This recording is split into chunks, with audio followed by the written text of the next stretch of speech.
Impact Football. The first word that comes to mind for the very first show of 3 and Out for the 2024-2025 NFL season. That was the first word that came to mind because, David, football's been gone too long, and we are right back at it. Let's get it, y'all. 3 and Out has returned. My, I could not believe all these months. It felt like years. And well, we are now right back, and football has returned. Ladies and gentlemen, welcome one, welcome all. So 3 and Out, 8 divisions in 8 days. You know how we do it, y'all. We will be going over, previewing, if you will, all 8 divisions in the NFL. That means all 32 teams, 16 this week, 16 next week. Oh yeah, we have ourselves the long haul as we get ourselves ready for what is going to be an extremely fun 8 shows. This is one of 8 today as we start off in the AFC, particularly with the AFC West. As always, y'all, we start off with the Champions Division. The Kansas City Chiefs, who say you reigned on the Supreme Champ last year, and well, they determined not only the starting conference of the division 8 days, but the starting division. So, starting things off today in the AFC West, man, the Chargers, new coach, new look, new players. Hey, this is gonna be fun. We're talking with Aaron Rodriguez today about the Chargers. The Broncos, are they going forward or backwards with Sean Payton? We will find out plenty about that with our boy Aaron Yao. Cale Henderson and I spend like over an hour talking about them Raiders. And we finish off with our boy Bishop talking about the Kansas City Chiefs and they for the Raiders. Be relevant this year. Oh my goodness, y'all. Here we go. It's about that time. You are now tuned in live to 3 and Out, 8 divisions in 8 days, right here on IU Sports Radio. Your direction for all that is sports. Welcome once again, ladies and gentlemen, football fans everywhere. Thank you so much for tuning in today because, man, this is it. This is the first time we're actually doing this show on StreamYard. This show is 8 years old. Okay, IU Sports Radio has been around for 10 years. Well, 3 and Out's really been around for like 9 years, but 8 divisions in 8 days, I didn't think of it until the year after. So technically, this particular part of 3 and Out, this season preview, if you will, this 8, that's how we do it, guys. We don't do a season premiere that's just one big show. No. We do a freaking 8 series, okay? 8 show series, all right, to get you ready for the season. Training camps are ready to go, man. There's basically everybody's back. Some training camps starting this week. Rookies are reporting, or they are reported, but this is going to be fun, guys. We have ourselves an amazing show for you guys today, man. Man, my weekend was held captive, obviously, by by all these great shows, all these interviews. But we're done. We got all these interviews finished, and we are ready to roll. Talking every division this week in the AFC, starting off, of course, with the AFC West today. Tomorrow, we have the AFC East, sorry. On Wednesday, we have the AFC South, and we will finish off with the AFC North. Same order next week, just the NFC. Next Monday, we are starting off with the NFC West. Next Tuesday, the NFC East. Next Wednesday, the NFC South. And then we will finish off on the Hall of Fame game day with the NFC North. I'll tell you, we're gonna have ourselves some fun, man. This is this is always a fun tradition. This is always a great show. It's a long one, guys. Be ready. This is a 3-hour plus show. Of course, if you're tuning in, you're like, wow, that's crazy. For those of you who've never heard 3 and Out, 8 divisions in 8 days before, once again, we are all over the NFL. We're going to be talking everything NFL. and every team NFL, and it's going to be a long ride. So for all the videos on YouTube, yes, I will have the timestamps of when maybe your particular team is. For every single team, I'll have the timestamps, and then at the end, I'll give you my final weigh-in, what I think personally, and who I think is going where, who I think is going to be where and what division. As I've always said for these shows, I'm not the fondest person of doing like final records. I used to do that. However, we're gonna, we've been doing it differently the last couple of years where we do final record ish kind of thing. So I'll give you a range of where I think they'll be, and then kind of just place them 1, 2, 3, 4. Okay. So today, obviously, the AFC West. I'm pumped up, man. The AFC West is my division. Born and raised Raider fan forever, and I love my team. I love them so much. I can tell you how much they suck and how much I can't stand them basically almost all the time. But that's what diehards do, right? And I'll tell you, we have ourselves a lot of fun all throughout today's show. We are starting things off with our boy, Taryn Rodriguez. He is the host of our SoCal show and our volleyball show here on iSports Radio, Set Point, and the SoCal Supreme Sports Show. We'll start off talking about them Chargers. Then we will take a break, come back. We got our boy, Aaron Yowell. He is the host of Mile High Musings here on iSports Radio as well, our Colorado show, Colorado Sports Show.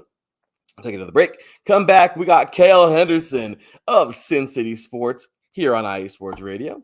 Okay, we'll be talking with him. Take ourselves another break, and then we got one more at the very end. Our boy Bishop, man, of This Is KC Sports. Him and Franchise do that show every Monday. That show will be on later on today, as a matter of fact. But little season previews there. So 4 hosts from IE Sports Radio showing their love for their team and showing their hate for the other 3 teams in the division. You got to love it.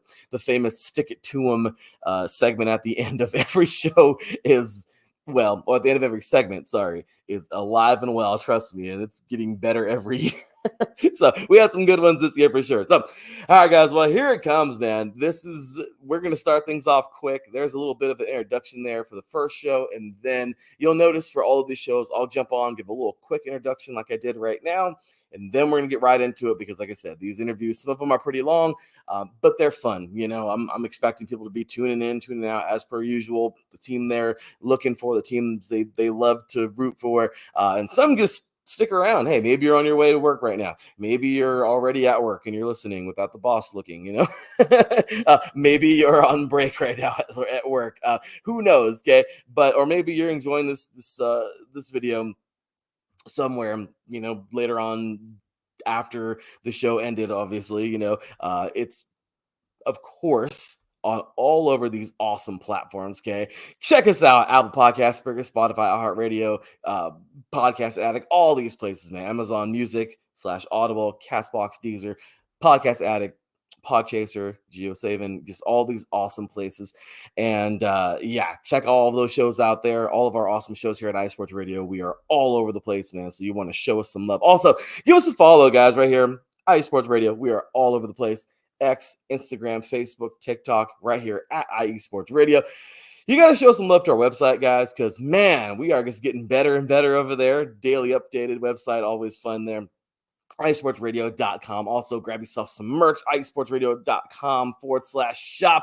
Check out our custom-made pages right here, iSportsRadio.com /3 and out. You can check out all of my stuff right there, and all of the show is custom-made for all of our pages. Follow this show at 3 and Out, all spelled out IESR. And you can follow me, your boy Larry B, at the THEE_LB53. All right, so check those out. Give us a follow. We appreciate you all so very much. And without further ado, guys, let's get on with the show. We got a long one, 4 interviews. When we come back, you'll check out my final weigh-in of what I think the AFC West will look like this season. So, grab your coffee. It's going to be a long one, but a fun one, guys. All right, so let's jump into our sponsors: Planet Jerky, Premium Brisket Beef Jerky, and my wife, my beautiful wife, the lovely Cecilia. Seal the Deal Wax Seals, her company there. So check those 2 out. And when we come back, we are talking Chargers to kick off 8 divisions in 8 days. Once again, you are listening to 3 and Out, 8 divisions in 8 days. AFC week, the kickoff of AFC week, the kickoff of the whole freaking series, okay? And of course, AFC West day, right here on IE Sports Radio, your direct feed for all that is sports. We'll be right back talking Chargers after this.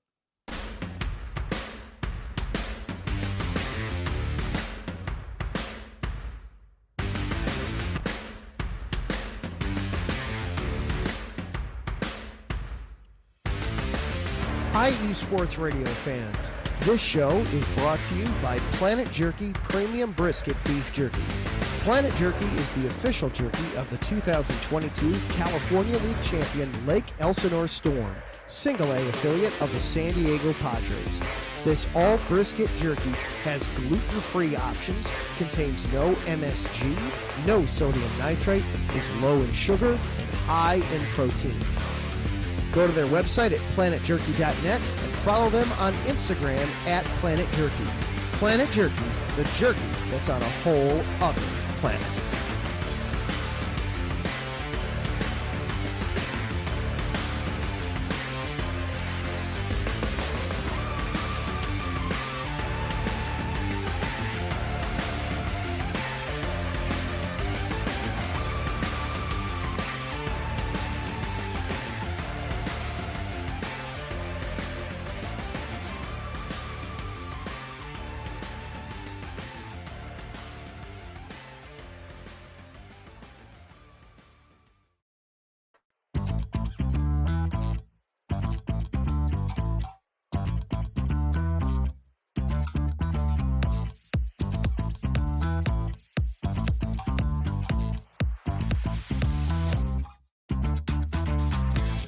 Hey there, IE Sports Radio fans. Be sure to check out our sponsor, Seal the Deal Wax Seals by Cecilia B.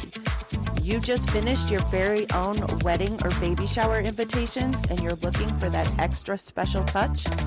Maybe you just wrote a letter to a relative or a friend and you want to add to their smile when they receive it. Then seal the deal with Cecilia's handmade sealing wax stamps for your invitations, letters, and gifts. You bring the deal, we'll bring the seal. You can find them on Instagram at sealthedeal_wax stamps and on Facebook, Seal the Deal Wax Seals.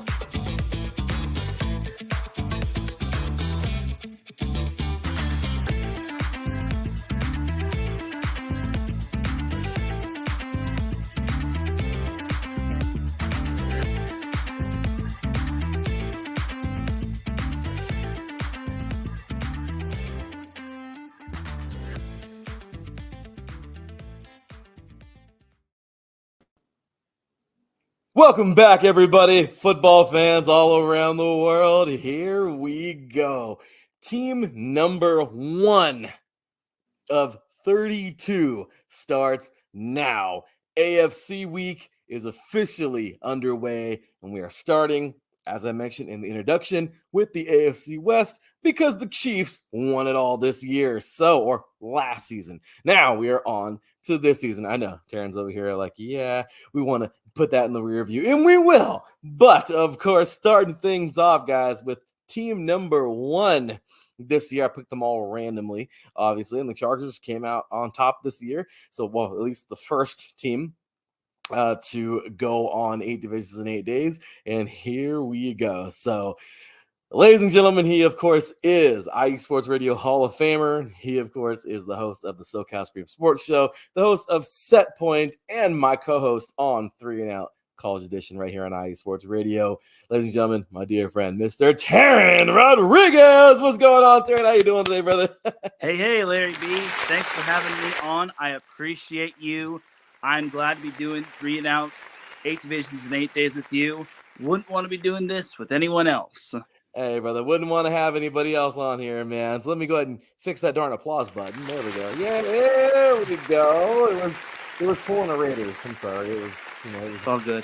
It was doing something it shouldn't have been doing, for it. But anyway, appreciate you, brother. Thanks for being here, man. And we are definitely looking forward to it, man.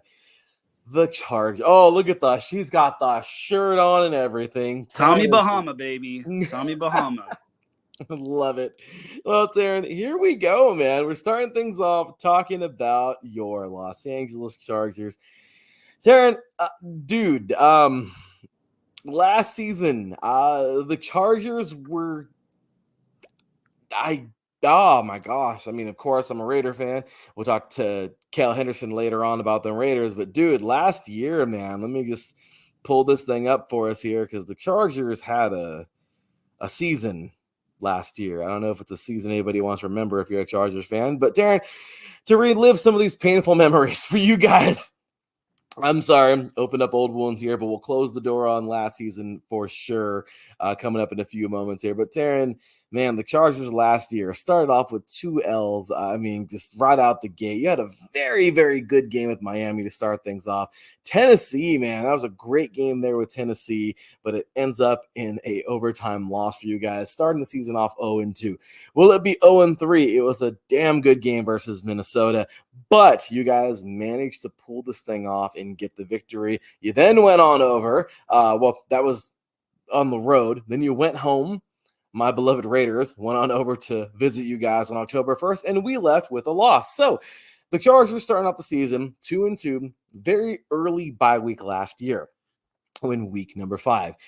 Then, unfortunately, dropping 2 here to Dallas and to Kansas City. Then we see the Chicago Bears. You would lose 2, win 2. I mean, that kind of seemed to be the case, Aaron. Lose 2, win 2, lose 2, win 2. And then you would go into your traditional pattern, right, in weeks 10 and 11, losing 2 to Detroit. Well, obviously, but let's go ahead and backtrack. So lost 2 to Dallas and Kansas City, win 2, Chicago and the New York Jets. Then you guys lost 2 to Detroit and Green Bay. However, you kind of got off the pattern here because where you should have won, at least following the pattern, you guys dropped 1 to Baltimore. Obviously, Baltimore, a really good team. 20-10 loss there on November 26th. Oh, tough game for you guys. Then you get the victory. You get a nice little victory. Finally, you get back in the win column after a 3-game skid. 6-0 win over New England in New England, which is a very weird game. Actually, right around your birthday, Taryn, in early December. It was on my birthday. It was on your birthday, Taryn. You got a nice victory there. And then what the hell happened? 1, 2, 3, 4, 5 game skid. And I'm sorry, Taryn, I have to say this, but a record was broken on December 14th where my beloved Raiders would put up 63 points on them. Dude, it was just a tough one, man. You guys got kicked in every which way last year in that last little skid. Darren, I know, like I said, so we'll close the door on this season in a few moments. But Darren, please give us every raw emotion as a Charger fan last year. Yeah, it was basically a lot of emotions across the board. Basically all colors of the rainbow. And it was just this typical Charger season where they had a bunch of 1-score losses.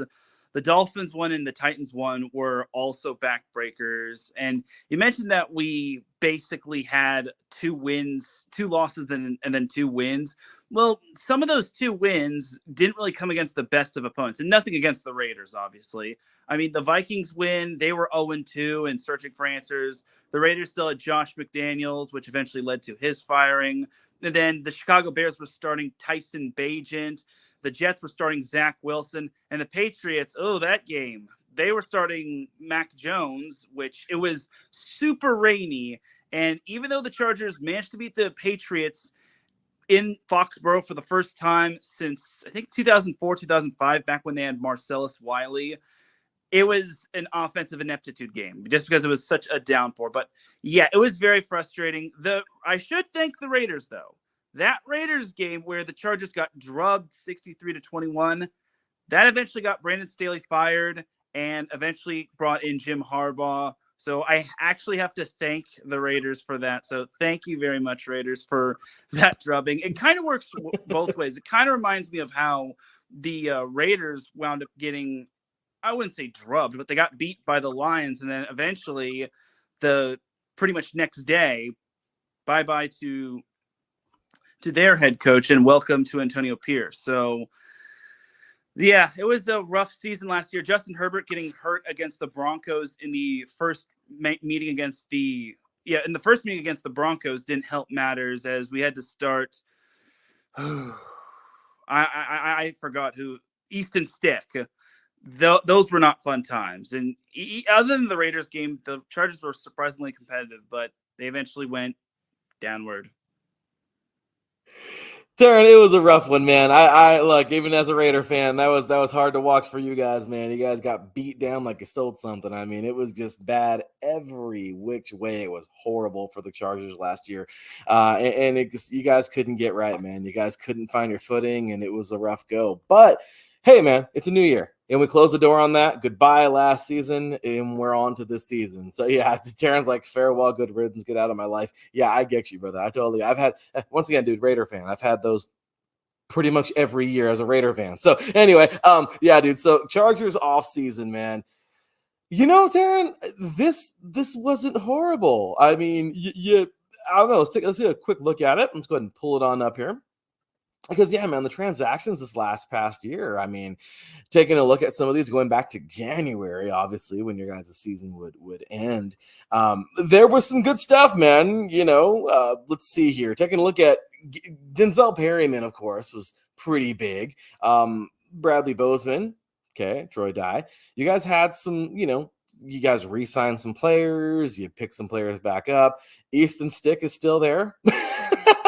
But hey, you guys, Poona Ford, Hayden Hurst, Gus Edwards. Obviously, we get into the draft, which we'll get into in a few minutes. But, overall, early on, Darren, there were some good signings. Then in May, you guys went off and went ahead and signed everybody, including DJ Chark, which I thought was a very good pickup there. Hey, I know that guy, Alex Leatherwood. He was a Raider. So, yeah, I mean, Bud Dupree is heading over to the Chargers. Darren, what can you tell us? Like I said, obviously, we'll get into the draft momentarily, but what can you tell us about the offseason? What do you feel the Chargers did? Was it good? Was it bad? Was it meh? Was it mediocre? What do you think about the Chargers offseason? Well, the Chargers offseason was pretty much up and down. Obviously, they had so much salary cap nightmare that they had to basically let go of some players. They had to basically say goodbye to Mike Williams, Keenan Allen, and Austin Eckler, and they had to restructure Khalil Mack and Joey Bosa's contract to make way for some of these other free agents. But there were some good signings. Obviously, you mentioned DJ Chark, which they had to address the wide receiver room. They also addressed that a little bit later. They also signed J.K. Dobbins and Gus Edwards, which I think that's a good running back tandem. The problem with the Chargers was that they didn't have a reliable running back too, and they needed that second running back to aid Austin Eckler and basically shuffle around the run game. And I honestly think that the Chargers offseason was not all that terrible. I think the Chargers definitely have some upside. But the thing about the Chargers is that they know that they have to keep in contention with some of these AFC teams because obviously the Chiefs are the Chiefs, but the entire AFC is a gauntlet and a bloodbath. You've got the Ravens that are still up there. You've got the Texans that are definitely still up there. The Bills might still be up there, even though they lost a bunch of players to free agency. The Dolphins are still up there. The AFC South definitely has a lot of upside and whatnot. I mentioned the Dolphins that were definitely good. Your Raiders are definitely on the up and up, especially after the positive change of getting rid of Josh McDaniels. The Broncos definitely have some upside. And the Chargers basically have to keep up with the entirety of the AFC because if not, then they're basically going to be in this hamster wheel and it's going to be Groundhog Day for them where it's going to be the same thing of getting close to making the playoffs, but not close enough. So I think for the Chargers, this offseason was so big. I know they had to let go of some key players. I know everybody hated to see the departures of some really talented players, especially Keenan Allen. But honestly, I think and the NFL is a business, and unfortunately, that's just how it is sometimes. And I am disappointed the Chargers traded Keenan Allen for a fourth, but it is what it is, and they're just going to have to rely on their new running back or wide receiver core and their new running back core. Austin Eckler was my big kick in the nuts. That was Austin Eckler, man. That guy, we couldn't stand him as Raider fans, but dude, he's the guy that you want on your team. He's got a great attitude. He's got everything you want. And the best part is he's short. And I'm also short, short, and short players are the best. But yeah, man, he's that was rough, man. I hated seeing him go from the Chargers. Loved it, but hated it at the same time because obviously I love it because he's not terrorizing the Raiders anymore. However, he's it's a big shot to the Chargers, man. That was mine for sure. So I definitely agree. And I was very surprised that they didn't really keep him. It would have been great if they got him on a small deal, but they already franchise tagged him, and I don't think they could really tag him again. But in all honesty, I do wish him the best. I do wish all of the former Chargers players nothing but the best. I just hope they just don't terrorize the Chargers if and when they play the Chargers in the near future. That's for dang sure, Aaron. So getting on to the draft, man. The draft was pretty, I mean, hey, we'll take a look real quick about the draft. Okay. Because you guys with the number 5 overall pick, Joe Alt. Taryn, Mike and I had our draft show. You were a part of it because you submitted your draft. I mean, Taryn, we talked so much about this. Joe Alt. I mean, a monster among men. This guy, huge. This guy is a freaking house, okay? Well, you need to be able to you guys have, and I don't care, from when he came into the NFL a couple years back, okay? Herbert, we knew was going to be one of the better quarterbacks in the league and eventually turn into one of the best. We knew it, okay? The guy is going to be that. He's amazing in every which way.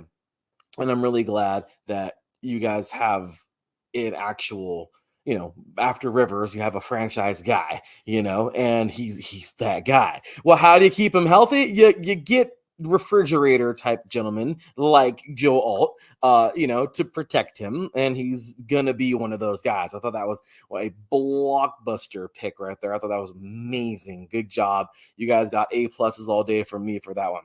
Second round, man, you guys go with Ladd McConkey. This is awesome. I love it because you're giving him weapons. You're protecting him. You're giving him weapons. Let's go. Let's give this guy another weapon to throw to. Junior Colson in the in the third round, linebacker out of Michigan. He's a national champion that dropped to round 3. I was not expecting him to fall that far. I honestly thought he'd be a second rounder at worst. But you guys got him in the third round. This guy is a hell of a player. I don't know what they didn't see in him. I love the way he played. But hey, he was, you guys are lucky enough to where he fell to you guys. That was a huge pickup there. Justin Bogey, I always butcher his name, but the defensive tackle out of Alabama, the guy is a freaking stud. Another guy who I thought would go a lot higher, but he fell to you guys. And this is just awesome, man. You guys got two solid offensive players early on in the draft. Once again, Joe Alt and Ladd McConkey. Sorry, I don't know why I put the L in there. And then obviously Junior Colson and Justin Bogey in the 3rd and 4th round. How does that even happen? Then you even get another solid player here in the 5th, actually 2 DBs that could actually fit in there. I know you guys like to flex in some nickel every now and then. It's RB Still, a corner out of Maryland, and Cam Hart, corner out of Notre Dame.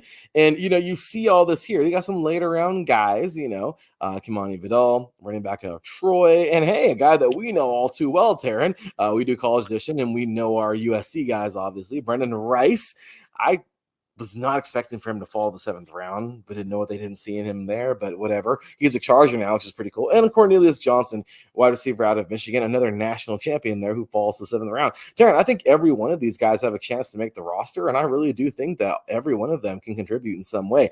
What did you think about the Chargers draft? And, I mean, if you can, give them a grade. If not, whatever you want to say about them. But, yeah, give us your thoughts. So honestly, I was very impressed with this draft. First and foremost, the Joe Alt one was kind of obvious. The Chargers really needed to pick up an O lineman. Otherwise, that may have been a mistake. Now, if the Chargers had the 4th pick, I would have expected them to pick Marvin Harrison Jr. But the Chargers know that they need to beef up their offensive line. They have a whole new team, whole new staff, whole new GM, whole new coaching staff, and Joe Alt was perfect. Now, Junior Colson getting drafted in the 3rd round, that was big right there, just because the Chargers not only get him to help bolster their defense, but they reunite him with, you guessed it, Jim Harbaugh. So I think that was definitely a big pick right there. And Ladd McConkey is definitely going to help the Chargers wide receiver room. That was something else that was needed to be addressed. And I had a feeling the Chargers would pick wide receiver just because obviously you need to boost up your offensive line in the first round, and then the second round you get the wide receiver. And Ladd McConkey could have easily been a first rounder, but then he slipped and fell to the second round, and the Chargers had him straight in their laps, and they just picked him with no hesitation, and that was so big right there. So I definitely think the Chargers got an A, maybe an A+ in this draft. I know the Chargers roster is going to be young, but I will also say that I think they're loading up the bases and they're doing everything correct in order to keep up with the entirety of the AFC. They know they just cannot copy paste the entirety of another team like the Chiefs or the Patriots back when they had Brady or anything of that sort. They have to do their own blueprint. They have to build their own team, build their own culture, and getting the right coach, the right GM, the right players, the right contracts are basically big steps in the correct direction. That is without a doubt, man. I really I love it, man. I think, yeah, A+ all day, man. You guys happen to get the dudes who can make a difference. And once again, how cool is it, man? Jim Harbaugh heads to the NFL for his second time, okay? And he picks up some of his own dudes. You know, I mean, this just goes to show you he trusts these guys, and he knows that even those later round guys, they could be special. And you know what? That's what I'm talking about. I'm really excited to see him make it happen. And yeah, I think Harbaugh is definitely gonna make some waves, man. What a pickup in the offseason, of course. I think that's the elephant in the room. I mean, yeah, okay. What was your first reaction when you heard about the head coach, man, about this head coaching change? Well, when they conducted the interview, I was like, okay, this is good. And then when they made it official, I was like, yes, absolutely, yes, altogether. The Chargers didn't whiff the coaching process. And it was pretty much something I look forward to. And I'm glad the Chargers had to swung and hit a home run with this coaching hire.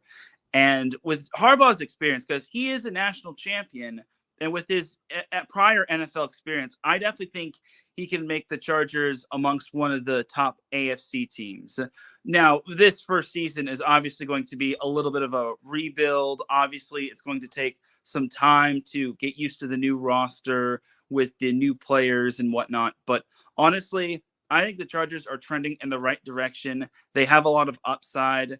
It's just all about putting everything together and basically just shaking off last season and the stench that Brandon Staley unfortunately left.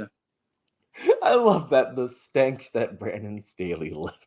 Yeah, that's quite the stench. Hopefully they get that out of the room, and they're gonna need some odor eaters for that one. But yeah, man, hopefully that all works out for you guys, man, because I'm telling you, it was a great offseason. The Chargers have lots to be excited for dang sure, man. So Taryn, we're moving on into this year, man, and this is cool. I'm this is gonna be a fun season, man. Take a look here on the schedule, and oh man, look at this. I mean, this is a neat schedule. You guys have obviously the AFC West. You're starting things off with my Raiders at home. Okay, September 8th and that first weekend, that's already going to be, I mean, I love how it says over here on ESPN.com as tickets as low as $125, like that's low or something. But obviously, Taryn, yeah, those are nosebleeds right there. I mean, I'm just saying, you know, I'm sure they are, but that's always going to be a great game. Harbaugh's first go there. You know, you got obviously Antonio Pierce. He's making waves over there for the Raiders. We had a pretty solid draft ourselves. I mean, this is going to be a very, very good game and a very anticipated game. So you're starting things off already with a major game that could have even been a Sunday Night Football type game, Taryn. Then you guys are heading off to Carolina and to Pittsburgh, coming on home to play those darn Chiefs. Early bye week yet again. Then it's off to Denver and Arizona, home versus New Orleans, on the road versus Cleveland. Home, you got a 3-game homestand. Look at that. Tennessee, Cincinnati, and Baltimore. That's pretty awesome. AFC North this year, obviously. Not the easiest division to take on. Then you got a 2-game road trip here, Atlanta and Kansas City. Then you're home 2. We're going back to the 2-2-2 thing, Taryn. But we have Kansas City and Atlanta and Kansas City on the road. Then you're home versus Tampa Bay and Denver. And then that's it. Right before Christmas, that's the last home game in LA. And you guys are headed off to New England and finishing off the season the way you started it, except for this time in Allegiant Stadium, with those Raiders. So, okay, even spit out the words, Taryn. The Raiders make me sick sometimes. Anyway, but with that said, Taryn, looking at the season, man, how are you feeling? Of course, I'm not going to sit here and ask you to predict whatever. If you'd like to. But how are you feeling about this season? I'm feeling actually rather confident in this season. Again, I don't really expect the Chargers to be world beaters in their first season, but under Jim Harbaugh, but I expect them to be competitive. And I think they definitely have that. They definitely have all that they need. I feel their ceiling could be 10 wins, maybe 11 if they play their cards right. Their floor, on the other hand, could be like 6 wins, 7 wins. So in other words, 6-11, 7-10. Like the Chargers definitely have upside, but they play in the ever so improving AFC where everyone is getting better by the day and every team is like making the push to be amongst some of the best. So I think for the Chargers, they do have their work cut out for them, but I feel the schedule is a bit manageable. I feel they definitely have, I know it's a last place schedule, but they definitely have a bunch of winnable games. I feel that they can compete with some of the best, and they definitely can get the job done against some of these opponents.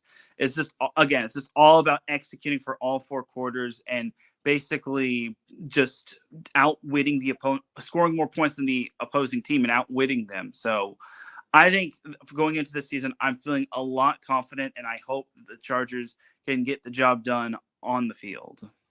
Well, Taryn, I love it. You have a lot of confidence. This team is certainly something to be confident about. You have a championship winning coach. I mean, come on, man. You got a guy who took a 49ers team to the Super Bowl a little bit over 10 years ago. Yeah, things didn't work out, but obviously, Taryn, the NFL is as cutthroat as it gets. He goes over to Michigan. He builds an amazing program, wins a national championship, and now he's back to the NFL. Taryn, I'm be pretty excited too, okay? I mean, trust me. I mean, we as Raider fans were hoping too, but at the same exact time, we also said, however, if Davis doesn't try to interview Harbaugh, we got a guy that we love, a player's coach in AP. Taryn, we got 2 guys here. You know, obviously the resume is a lot bigger for Harbaugh, but at the same exact time, you know, you're right. Look at this, man. The Raiders feel revamped right now. There's a lot to be excited for. I don't know what's going to happen with the Devontae Adams thing, whatever. But when it comes down to it, the Raiders feel pretty solid. Our defense has gotten a lot better. There's a lot to be excited for if you're a Raider fan. The Chargers, I think we just talked tons about being excited about the Chargers right now. The Chiefs, obviously, okay, they're the world beaters right now in the NFL, and they're destroying everybody. But damn it, we all hate them in the AFC West. But they're good. Patrick Mahomes, Kelsey, an incredibly strong defense. Andy Reid. One more time. Let me say that. Andy Reid. Okay. Yeah. And now, look at this. Sean Payton, you have an incredibly strong team in Denver getting better.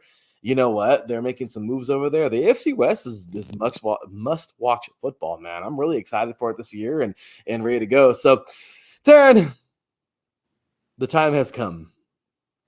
You, of course, being the first one to go on 8 divisions in 8 days, 3 and out, 8 divisions in 8 days, kicking off AFC week with the AFC West here on Monday. Obviously, this was recorded last Friday. But Taryn, here we go, man. You are the first one to stick it to them this year. Obviously, stick it to them, a little segment that we love to do after 8 years now of doing this show. And Taryn, this is it, man. This is a little segment where, you get to talk about the other 3 teams in this division and, tell us how you really feel if you'd like to. So, Darren, you've done this segment numerous times.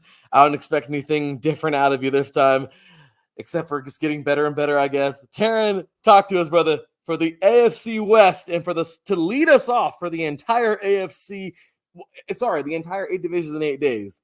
Stick it to them.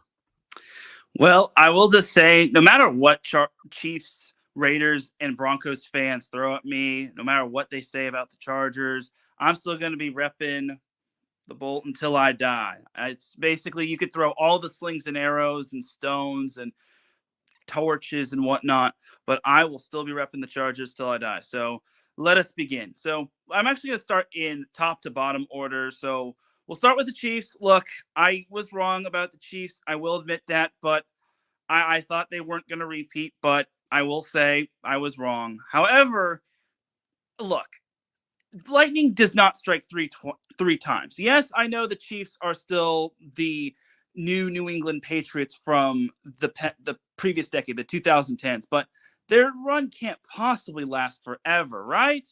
Obviously, there has to be a time where they slow down. I mean, eventually, soon, and hopefully, I don't know how long it'll be, but soon someone's going to be figuring out the Chiefs, or the Chiefs will be figuring out themselves, or anything of that sort. Regardless, their run can't possibly last forever. I guarantee you that. It's not going to last forever. So enjoy this time on top, Chiefs, because the road back down to earth is going to be very, very hard.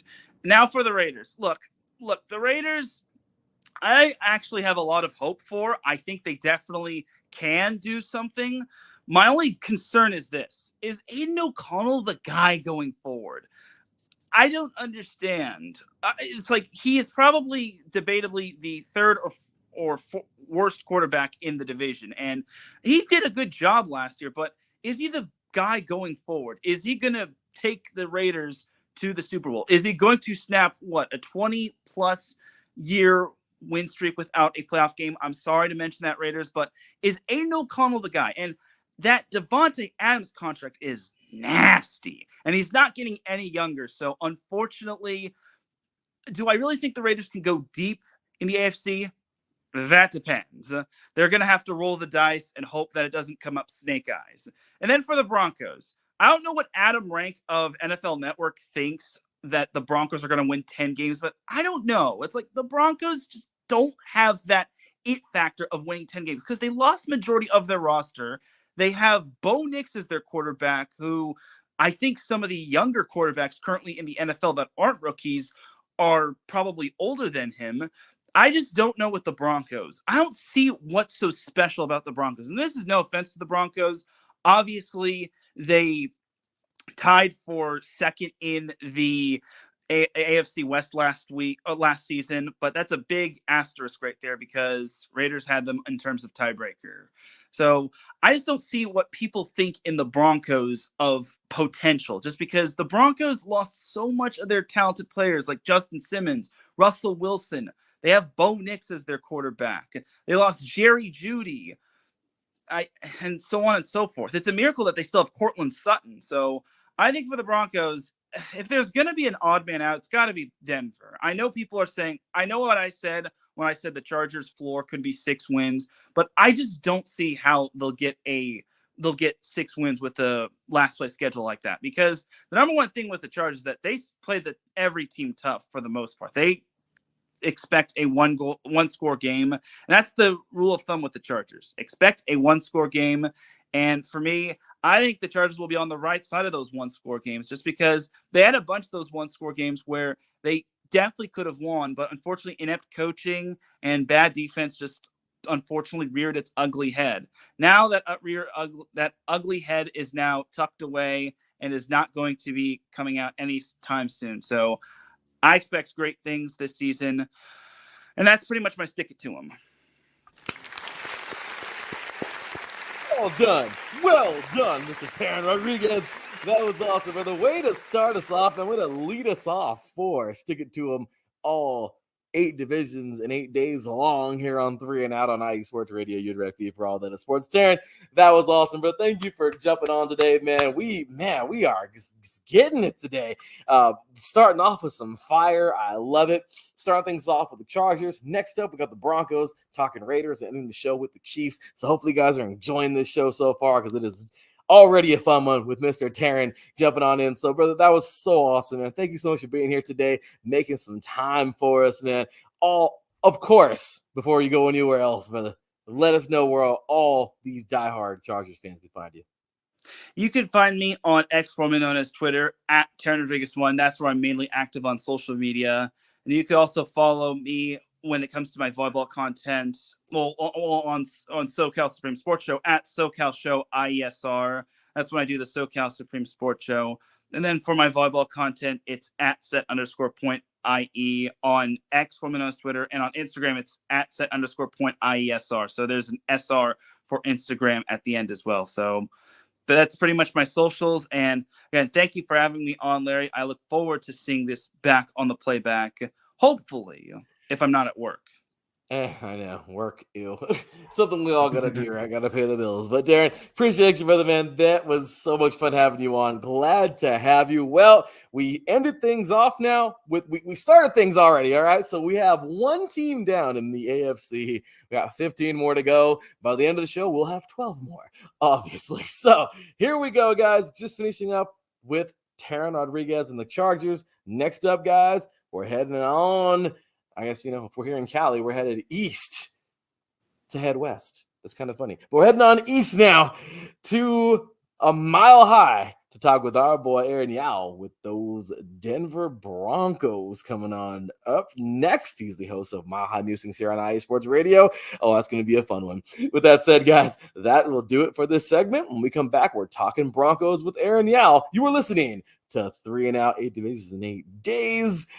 AFC Week, AFC West Day, right here on IE Sports Radio, your direct feed for all that is sports. Talking Broncos after this.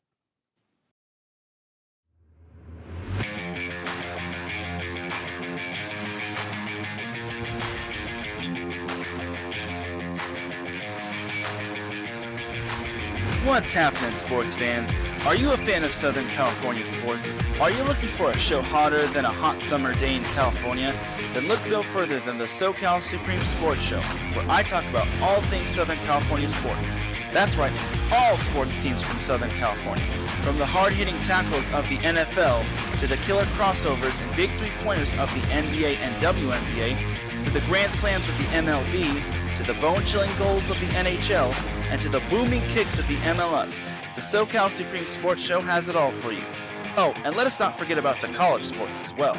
So join me, Taron Rodriguez, every week here on IE Sports Radio, your direct feed for all that is sports.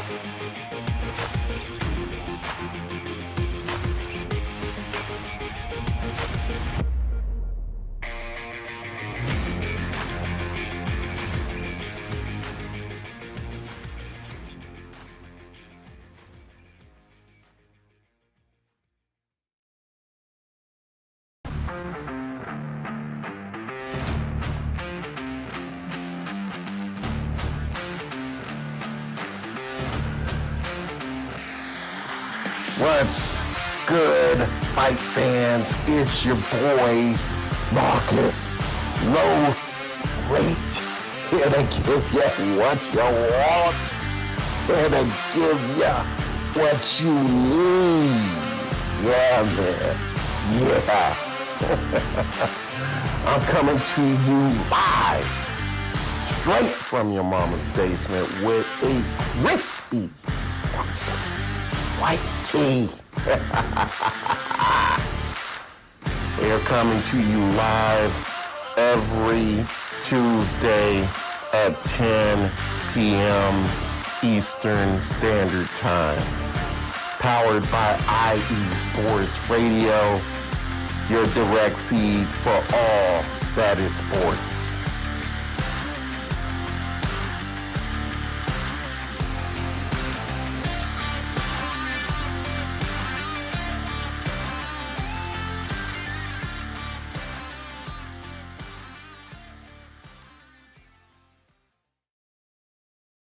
Welcome back, football fans. Well, here we go, guys. Here we go. The second team. Oh, he's ready. He's animated and ready to go over there. Look at he. Oh, Aaron's ready to roll, guys. The second team of the entire 3 and Out, 8 Divisions in 8 Days is here. Yeah, we got one down. Now we got 31 to go. After this segment, we'll have 30 to go. After the show, we will have 28 to go. So it's that's math. That's on-air math right now. That's live math. Right? It's pretty fun stuff, right? So we're getting it, guys. So with that said, here we go, man. Team number 2, it is Of course, as I mentioned, AFC week starting off 8 Division 8 days with the AFC since the Chiefs won it last year. Obviously, we also go not only with the conference, but the division of the champions every year to start off that Monday. AFC West just happened to start us off again. So here we go, AFC West in the building today, and let's get it, man. Team number 1 down.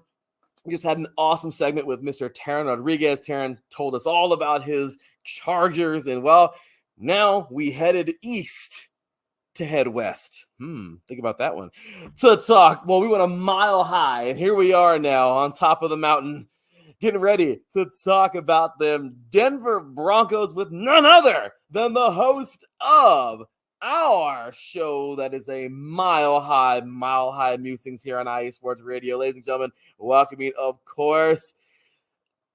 I mean, I wish I had like all these cool, super neat like accolades to build them up. The problem is I don't have all of them, but I mean, teacher, previous coach, I mean, former athlete. I mean, if I had all of his accolades, this would probably be a longer than 30-minute segment. But, you know, I'm just going to keep it short and sweet. The guy is all that, a bag of chips and some sour cream dip, ladies and gentlemen. Of course, welcoming Mr. Aaron. Yo, what's going on, Aaron? How you doing today, man? What's up, baby? What's up, everyone? Hope you're good. Hope you're good. Ready to talk Broncos. Let's get it, man. It's Bronco time. He's got the hat went backwards.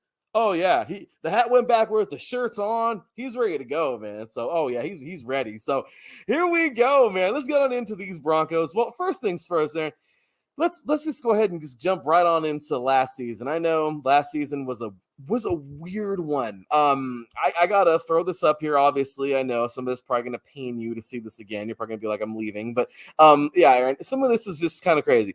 Obviously, we start off the season with my team, the Vegas Raiders. That was rough because it was a 1-point loss. Still, now it's been like, I think, 5-6 years that you haven't been able to beat the Raiders. So that one had to be a dagger in the heart. But you continue on with another tough loss.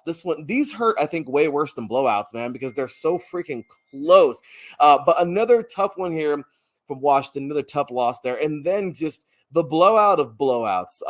My gosh, there was a few last year, including the Raiders blowing out the Chargers, and I believe the Commanders got completely destroyed, or somebody destroyed Miami, or Miami destroyed. I forgot what that was, but regardless, this was one of those beatdowns.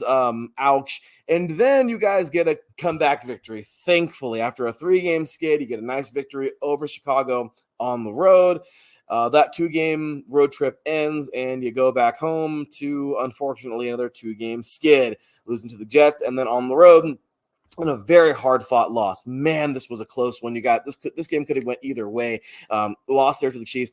Then you guys hit some luck. I don't know what you want to call it, if you're a believer of luck or whatever, or anybody out there. But the stars aligned for these guys, man, for a couple of games, for a good amount of weeks here, actually.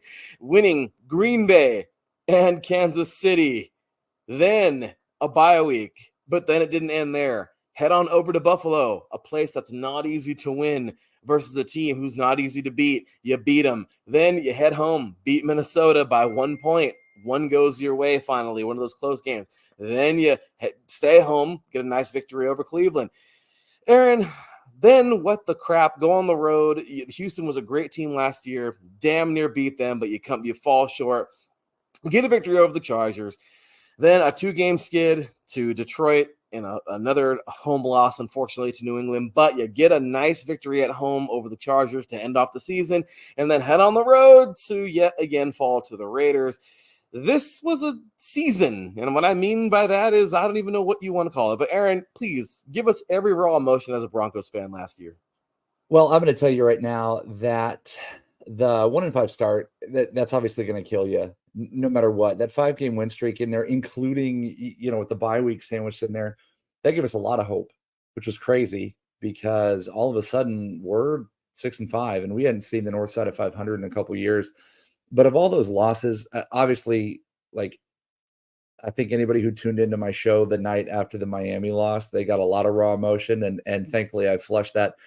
The one of those 3 losses at the beginning, the one that actually hurts the most is the Commanders loss, because we had some stupid penalties towards the end of the game that actually blew that for us and gave Washington a couple extra shots at the end zone that had we not had those dumb penalties, we're 1-1. I don't know that we get blown out by Miami. We probably still lose. And then things change a little bit. The Kansas City game, that Thursday night game where we squeaked out a loss, that was the closest we've been to the Chiefs in a while, and you could feel something was in the air. I was on Bernie Bango's show that morning. We beat Green Bay, and I said, if the Broncos run the football, they're going to win. And they did. And they won. They did. And then we turned around and smacked Kansas City, which that was our Super Bowl, I think, for the year. But then we go, like you said, we go up to Buffalo. I don't know, man. Like, we beat some good teams and we lost some crap games. It was very Broncos. My prediction at the end of this show 365 days ago was 9-8, and we were 8-9. And we're probably going to get into it, and I'm definitely going to get into it in my show last night. If you're checking this out, I got into it. But Russell Wilson was a lot of the problem. And I've gone back and I've watched a lot of tape. And I know that I'm not an NFL quarterback. I was never built to be an NFL quarterback. But the decision-making that he lacked led to a lot of stalemate drives on offense, which if you go, I mean, you're not lying. If you go down that scoreboard and you look at all of those close losses, decision-making. It's decision-making. And that 1-5 start, you're feeling out Sean Payton, and he's trying to clear the bad juju out of the Nathaniel Hackett room.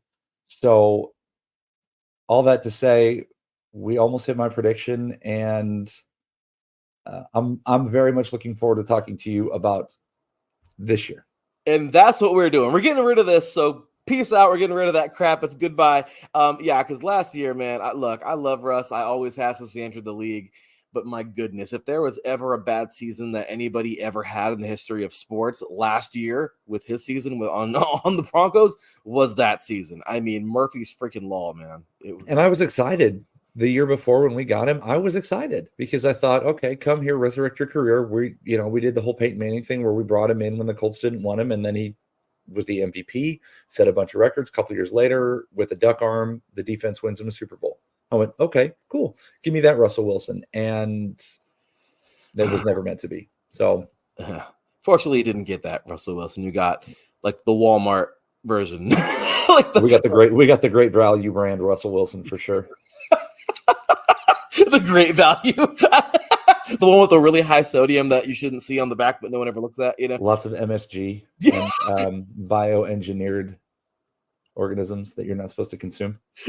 Yeah, that's why it's 45 cents a can. Like, yeah, not a good idea. Yeah, yeah. So, okay. Well, moving on into H2O. Yeah, good old H2O, right? Nothing tops it. So, Aaron, here we go, dude. Okay. So, look, we got some fun stuff to look at here.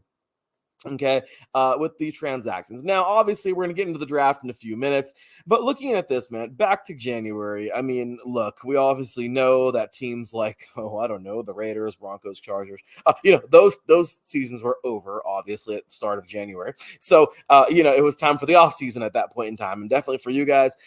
Look at, man, Rasheed Lawrence, cool, get a futures signing there. You guys will have here a 1-year deal. Jonas Griffith, cool. Surtain, it's a 5th-year option there. So, I mean, we see some things happening in the offseason. Now, all of a sudden, let's you get to the bigger stuff. We have some other signings here, re-signing Justin Stroud. I can never pronounce his name right. Josh. No, it doesn't look like it sounds. It doesn't at all, right? So it's like Favre, like it doesn't work, but phonetically. Yeah. But so Josh Reynolds we see here. I mean, some pretty big pickups, man. So obviously the draft here in April and lots of picks later on. Here we go now signing some other, Tillman you see here, Andre Smith. But what do you think, man, for the offseason? Biggest pickups, biggest departures, stuff that you were like, I like that stuff, or you were like, what are you doing? Like, what do you think, man? Well, I'll tell you, one of the biggest things that they did was take care of some in-house stuff. But to start with, bringing in Josh Reynolds to the wide receiver room, and we're going to get into, sort of position by position things a little bit here in a minute, but adding Josh Reynolds to a receiver room that needs a veteran, that needs a consistent veteran, I think is a good thing. He was, a number 2, maybe a number 3 in Detroit. He comes here and he's probably going to be a number 2 or a number 3, depending on how things shake out, which is fine, but it's not the on the field stuff that I was worried so much about as I was worried about the locker room stuff, especially because going into OTAs, Cortland Sutton was MIA, and there was lots of scuttlebutt throughout Broncos Nation and Broncos country about what do we do with Court? We got rid of Jerry Jeudy, which I called for. I think I started calling for that before the trade deadline. But was Cortland Sutton going to be a trade piece? And I begged, not that, the Walton Penner Group ever listens to the show, but I bet they do now. I begged for them to not trade Cortland Sutton, because if they were going to go out, if Sean Payton was going to draft a rookie quarterback, they needed a veteran presence who was consistent. Yes, Cortland Sutton's maximum touchdowns per year was 10. He's been hurt a lot, but you want a 6'4", 215-pound target to throw to if you're Bo Nix, JJ McCarthy, whoever, Michael Penix Jr., whoever they were going to get. So before that, bring in Josh Reynolds, lock it up. Okay, then we go to the draft. But as we're doing that, yes, 5th year for Pat Surtain. He's the best cornerback in the league. He's like statistically, and he even had a down year, he says with quotation marks, because we're an audio medium as well. He had a down year, and he's still voted by NFL writers as the best player at his position. And then I think one of the biggest things is they got Quinn Miners a new deal, who I think is one of the best interior linemen in the league. And I'm not saying that because I bleed orange and blue, and in this house we praise the Lord and cheer for the Denver Broncos, but because I've watched tape. I'm all, like you said, I'm a former coach, so it's not just like, oh, this, stacking numbers, especially with D linemen, O linemen, Oh yeah. The hog. Oh yeah. and that's why I said Russell Wilson was the problem, because you go back and look at the pockets that were created, and the man minutes lost by our offensive line was next to nothing compared to years past. Yeah. And Quinn Miners was a big deal. He's a good pass blocking guard, and he's a fantastic run blocking guard. So that was a big thing for me. Also, as we get later into the offseason, which means closer to now, Philip Dorsett is a very, very sneaky pickup that I noticed this week. And it happened in June, I believe, or May. But Philip Dorsett from the Colts, we picked him up to add a veteran presence to that wide receiver room. Will he make the 53-man? I'm not sure. But you bring in a guy like that because you don't know what you're going to get out of Tim Patrick, who's coming back from injury. You see, I haven't even talked once about the quarterback yet. I've only talked about wide receivers. There's so much to get into. It's the truth, man. There's a lot, there were some departures, but at the same exact time, look, man, anybody who truly knows, number one, football, number two thing, coaching styles, and look, man, Sean Payton he's not an idiot. Okay. We know that. Okay. The guy knows his football pretty damn good. Andy Reid is obviously probably the best coach right now in the NFL, arguably. Okay. I mean, it's Andy Reid. Okay. He's the guy. I know we love to hate him here in the AFC West, but I mean, the guy he's genius, man. I mean, he knows how to get the ball into the end zone. The guy is an offensive mastermind. I mean, the guy's a hell of a coach. So, you have a guy like that in Sean Payton. Obviously, he's got the hardware to prove it. He's not an idiot. Okay, the guy knows how to make things happen. So you see that, and it's true, man. Some people can hate all they want to. When it comes down to it, man, the Broncos, he's doing something special. It's taking a little time, but yeah, man. But by the way, please continue, man. Well, no, I appreciate you, and like you're saying, you've got now a coach that you trust that is on the level of Andy Reid and those other coaches that are active in the league right now, and. I'm going to reference last season's shows because it's like I was calling shots, but I said from the beginning, you're going to give me Sean Payton and I'm going to ride with Sean Payton. I don't really care who's playing quarterback. Look at his track record with quarterbacks. Yes. And so I want a guy like that who's not only good with the X's and O's, but knows how to scout, knows how to draft, knows the questions to ask in those pre-draft interviews, and then also knows how to manage personnel because of what he did with Russell Wilson. He's like, no, you're not going to play any of that diva shit here. Like, that's not how it's done. And honestly, like in Denver, that's not how it's done. It's not a dusty old cow town like everybody thinks, but the winning culture that Denver had in the late 90s and then with Peyton Manning, it was not a diva mentality. Those didn't work well. See Jay Cutler in the early aughts. He had a diva mentality at the end of Mike Shanahan's run, and it didn't work. Brandon Marshall, same thing. Diva mentality didn't work. So Russell Wilson's diva mentality wasn't going to work regardless of who the coach was. And then you bring in a good coach like Sean Payton who wants to squash that, and it's over. So give me Sean Payton and whomever the hell he wants to put at quarterback. In that, once again, guys, like, where's that gosh damn button? I gotta hit the button right now, man. Yes. Why Aaron Yell knows his football? Yes. Yes.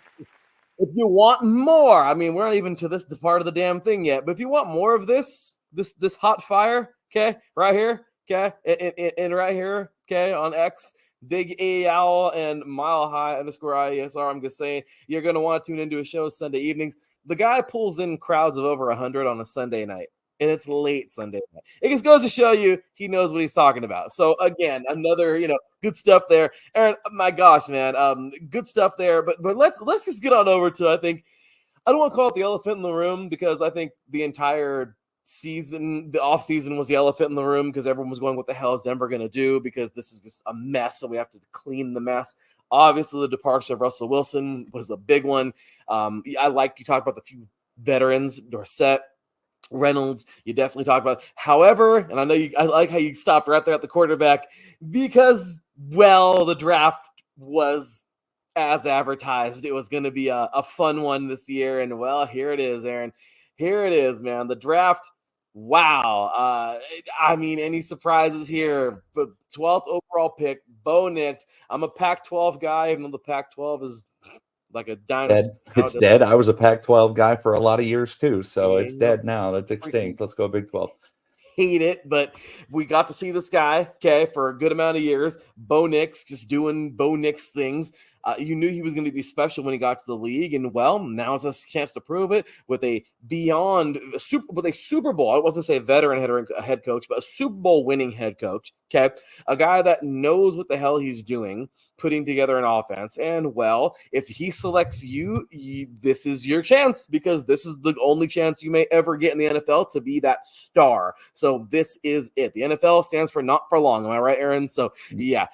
Bo Nix, especially with position players like that. Yep, exactly. So this is his time. The young man can do it. It's just he's just got to make sure it happens. So great pick there. No second round, but then he got his pick up. This was a different one. This was pretty cool, man. I don't know. Joey Lease was pretty big. This a freaking monster linebacker. I don't know how he fell this far. I mean, I don't know. Utah, no matter how good they are consistently in the Pac-12, I'm going to tell you right now, it's small market Utah. Yeah. And being from Denver, small market Denver, that's why he's going round 3, even with his skill set. And I think he makes the 53 man. And I think he's going to be a special teams monster for a while, but I think he's going to get there. Also, what does that say about the Pac-12 as it dies? Exactly. Look at this. Look at these. Because our first 3 picks were all Pac-12 guys. And, there's this like trend of, I can't believe you let us do that, or I can't believe the NFL did that. You're telling me that my new quarterback and his best friend, who's a wide receiver, both play on my team? Thank you. And I wrote about that. I wrote about it. I talked about it after the draft. How often does that happen where you're drafting a guy and also on your board is his number 1 target and you have a chance to get him?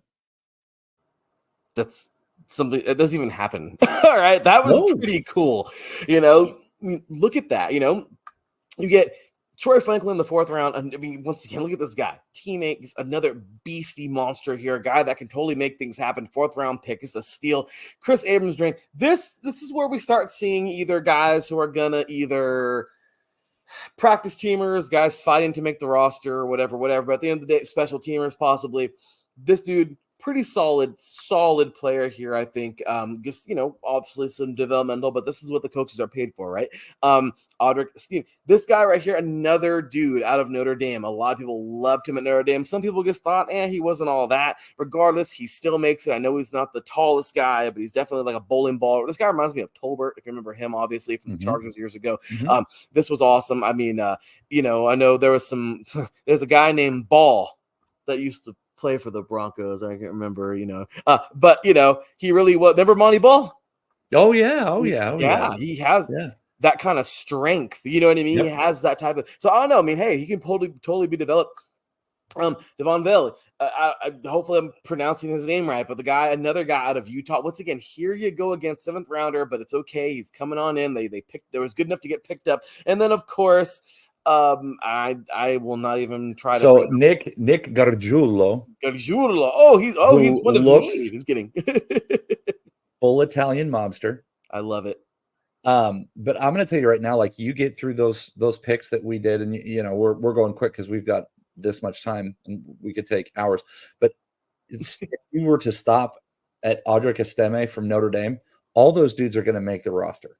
Oh yeah, dudes, because of what we need, whether it be a depth piece or on special teams, but also the Denver Broncos have a really, really great track record, no matter who's been the head coach and GM and vice president of player ops, of drafting late round running backs and making them awesome.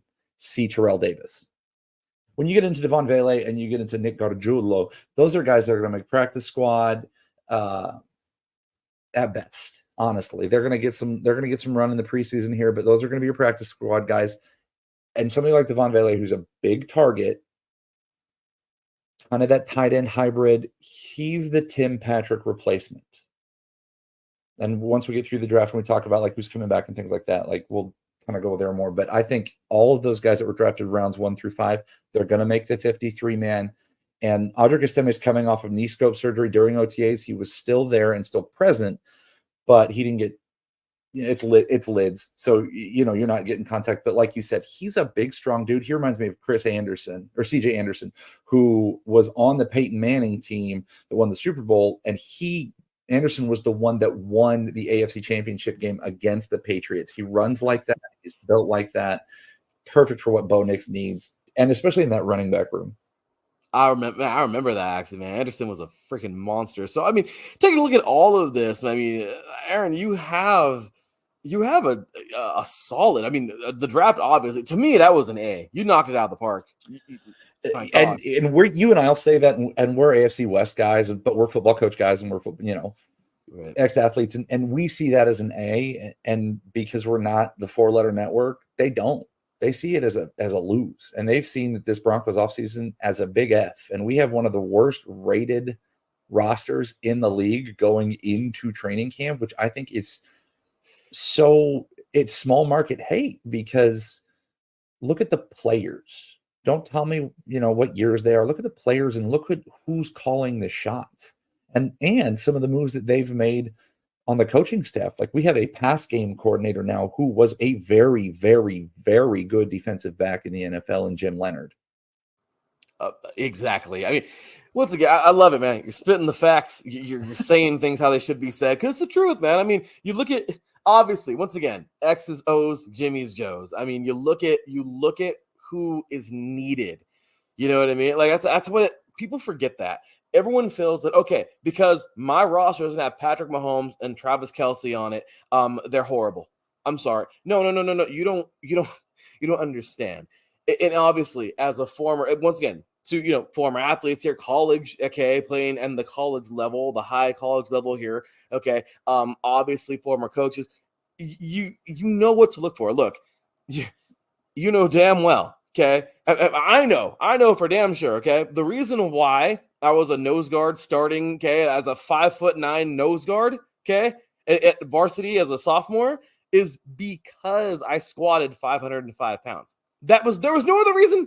My coach is like, you can move people. That's where you play. And you know what? It worked. It freaking worked. Now, obviously, I developed the rest later, but that's what you look at. So if my running back, right? I mean, you look at the guys who they drafted. If this dude has this talent, then this is what he should be doing. We will do the rest. We'll get the rest later. But right now, he can do this special thing that he's got speed. He's got something that can say, I can compete with somebody else over there. You may not have the whole package, but you will get, and that's what these coaches are for. So some people who are idiots, they didn't draft, you know what I mean? They didn't draft these huge. Marvin Harrison Jr. is not on the Broncos, so the Broncos suck.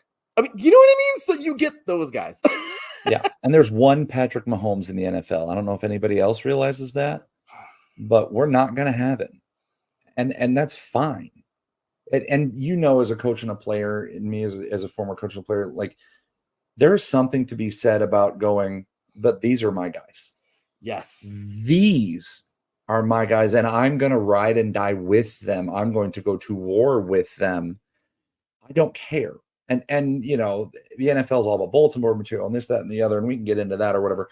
But Sean Payton, everybody thought, oh, a couple years in Denver, he probably get washed out. No, you can see him investing in the future and investing in his guys by the way he drafted, by the way he's gone out and built these rooms through free agency.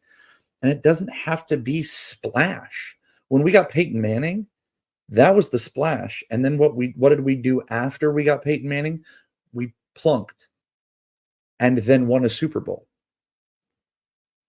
You see it once again. We can go at this for hours. It's the truth, man. But once again, that's why I love our network, because we're these people, not those people. So rest my case. So Aaron, one more segment here. Once I know it's getting late over there, obviously, for everybody who knows. Yeah, these segments are recorded at different times. So as you can see here, when I was, the next segment with Bishop and everybody else, it was all daylight and yeah, guys. So as we know, these are all recorded different times and days. So this was obviously recorded on Saturday. And this is on Monday's show. But regardless, Aaron, let's get it, man. Let's have some fun and get into these last couple segments here. Of course, we're talking about this season. Okay, yep. Here it comes, man. Starting things off in Seattle. Hey, things are getting a little different over there as they are getting a little different in Denver. This should be a fun one to start the season off. We got Pittsburgh here, Tampa Bay. Obviously, you got the AFC West to play in there, each team twice. But man, the AFC North this year, that's going to be a lot of fun. Obviously, the NFC South as well is in there. A couple outlier games as well. Looking at the schedule, man, what are you thinking? I mean, obviously, I'm not going to sit here and be like, Aaron, predict a record if you want to. That's fine. But obviously, when you look at this record, when you look at this season and you look at the team that was just, I guess you could say the team that was put together recently, the offseason, the draft, everything. When you see that Broncos team and you see this schedule, knowing everything you know about football, what are you looking at right now? What are you thinking? Were you excited? Are you not excited? What are you thinking? So I think that a lot of people are already looking at revenge games for certain players. I think that this is sort of a revenge tour for the Broncos. And I'm big on that language. I like to kind of put that in my players' heads. And even as this is dumb, this is how competitive I am. As a theater director, we get on, like, we have competition, theatrical competition, which is the stupidest thing on the planet because it's this objective art that people make subjective. But I don't like to lose at that either. And so we had a revenge tour. We ended up having success, but we had it everywhere. We literally wrote revenge tour everywhere we could. That was for us. And so I think the Broncos are on revenge tour. You look at Seattle. Well, they beat us 2 years ago. Russell Wilson's first game with the Broncos, they beat us. Pittsburgh, that's against Russell Wilson. The Jets, we owe from last year. All the AFC West teams we owe from last year. New Orleans is the Sean Payton revenge tour. Then you've got the AFC North, who take Pittsburgh out. We don't usually play the AFC North very well. Cincinnati's going to be a tough game. Cleveland, I can't believe we got that one last year. So they're going to be looking at revenge against us, and they're a very good team. I think that Atlanta could be a trap game. They've got Kirk Cousins. It's at home, but I think it could be a trap game. Carolina's at home. I think that's probably our most comfortable game on the schedule, which it's the NFL, man. It could go anywhere you want. And then you've got Indy as sort of the weird outlier there. And I don't know what they're going to be about. They've had injuries at the quarterback position. They really invested in Anthony Richardson, but let's see what they're about. I got to be honest with you. If you're asking me to predict, I'll probably go 8-9 or 9-8 again. And that would be a lot better than what a lot of people are predicting for the Broncos, because they're predicting the Broncos as a 4 or 5 win team, and I don't see it. We don't have a true traditional rookie quarterback. If we're going to start Bo Nix from jump, he played more snaps he played more games in a Power 5 or 2 Power 5 schools, if you were, than anybody else in the history of college football. And he's 24 years old, which is the same age as Zach Wilson, who's fighting for a roster spot. There's no way he's going to win a starting job. Sorry. And he's only a couple years younger than Jarrett Stidham, who's been in the league for 5 years. So we don't have the traditional rookie quarterback. So I just don't think 5-12 is a realistic prediction for this team, unless, knock on all of the wood here in the studio, unless somebody gets hurt. So, I would say 500, but I would say that we're even more competitive inside the division than we were last year. Look at it. Last year, it was scary how close your record was last year, how close, how accurate you said. And once again, you see the things that some people just don't see. Obviously, once again, we go back to the former player, former coach thing. And look at this, man. I mean, it's crazy to think, right? Absolutely crazy to think that some people write off these rookies so early because they're like, oh, they're a rookie. No. You don't get it. They're a rookie, but they're a rookie that is actually, you're right, played in an extremely competitive division. Okay. And on top of that, they're a little older. They're more seasoned. Okay. They're a little more mature. Okay. People are freaking out. And I was one immediately. And then I was like, oh, I still don't know how to feel about the Michael Penix pickup with the Falcons, but it's like that though. He's what, 26, 25, 26. They're stupid for giving the contract they did. And then obviously picking up the court. I see the logic because they're like, well, one goes down, we're going to have the other. That was what stupid. If both go down? Was that? What if both go down? You've got Michael Penix Jr., who is injury prone. And I think, you and I are going to need to spit on another episode because we can get into all this. But like Michael Penix Jr. injury prone, and Kirk Cousins is coming off an injury. Who's their number 3? Because you're right. They gave Kirk Cousins that fat contract, and then they go out and draft Michael Penix Jr., who the Broncos were high on. And then we all kind of went, no, you can take all his knee injuries all you want. Thank you very much. Exactly. See what I mean? So I can see both sides where they're like, okay, well, we can get somebody to back him because he is injury prone, but then you pick him up another injury prone guy. But then obviously they look at, he's pretty damn good. He's older. He's more mature. Yes. So at the end of the day, I get. So once again, it's all about the maturity, the logic of picking up these players. But looking at that overall, Aaron, I mean, it's just, man. I mean, this has been fun. We went over obviously Broncos last season, Broncos off season, Broncos draft, Broncos this season. Now, Aaron, last year was your first. Oh my gosh, I can't believe it's 8 years of doing this show. It's crazy. But y'all, he's getting the knuckles cracked. He's having fun over there. Here we go, man. Obviously, the fun. I mean, it's all fun, but the last part here, oh man, everyone has a good time with this one. There's a little segment we like to call "Stick It to Them" here at the very end of 3 and Out, 8 divisions in 8 days for every segment, for every team. And obviously, Aaron, there's 3 other teams that you love to hate in this division. One of them was my team. Hey, so obviously, yeah. At the end of the day, it's always about either hey, good and respectful, mean and disrespectful, whatever it may be. Here it comes, Aaron. You got whatever time you want to spend. There's 3 other teams in the division. How do you think they're going to do this year? And obviously, don't hold your feelings back. Aaron, without further ado, stick it to them. All right, Larry. So we're going to stick it to them. And last year, I was super respectful to the Chiefs, and it paid off. But we exercised those demons almost twice. So as I was saying about Revenge Tour, Raiders, I hate you. You and your ugly black and silver. And we owe you asses twice. Not once, but twice. And Max Crosby's not going after old man Russell Wilson this year. He's actually got a mobile quarterback that he's going to have to chase down. And one of the highest paid and deservingly so offensive lines that looked terrible in front of Russell Wilson to none fault of their own. So Raiders, we're coming. We owe you 2. And Chargers, we owe you 2 as well, because you got Jarrett Stidham. Well, he got the win, didn't he? He got that 1 win. But we owe you because you shouldn't have won that first game. Chiefs, I hate you. You smell funny, and I hate you. And if you win it again, I'll be so angry. But I would like a split. and I don't care which one we win, but I would like a split with the Chiefs because I hate you and you smell funny. And I hate you. And that's it. Ladies and gentlemen, that was awesome. I love it. You smell funny. Yeah, you know what? Let's go with that. I like that too. Yeah, that's right. That's right. Hey, I'm down. I don't care. They smell funny. I'm down with that. I don't like the Chiefs either. Okay, so right, and there's always like you and I always end up talking throughout the year about the healthy respect that we all have for each other's teams, because at the end of the day, like, what if anything can we do from our couches and on these shows that affects how things go? And I've said this about literally every team that I follow, especially over the last this last year when both of my indoor teams kind of petered out when they were picked to win their leagues. Yeah. But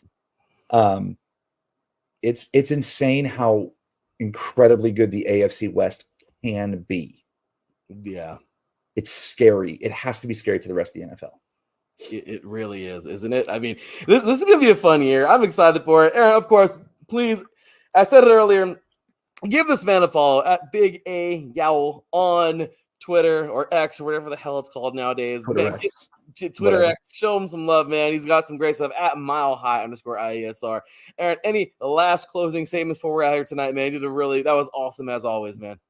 As always, thanks for having me on and on the network. Sundays, 8 Mountain. That's 10 Eastern, 9 Central here in Dallas, 7 Pacific. Sunday nights, it's a blast, and I love it. And the thing about my show, I guess if you haven't checked it out yet, is I don't blow sunshine and rainbows. If my team sucks, I'm going to tell you about how bad my team sucks. I'm a Rockies fan after all. And, in my house, we praise the Lord and cheer for them Denver Broncos every single day. And we cannot wait to wear the orange and blue literally all fall long. And that is what it's all about, man. Just loving your teams, being a diehard, and that's what it's all about.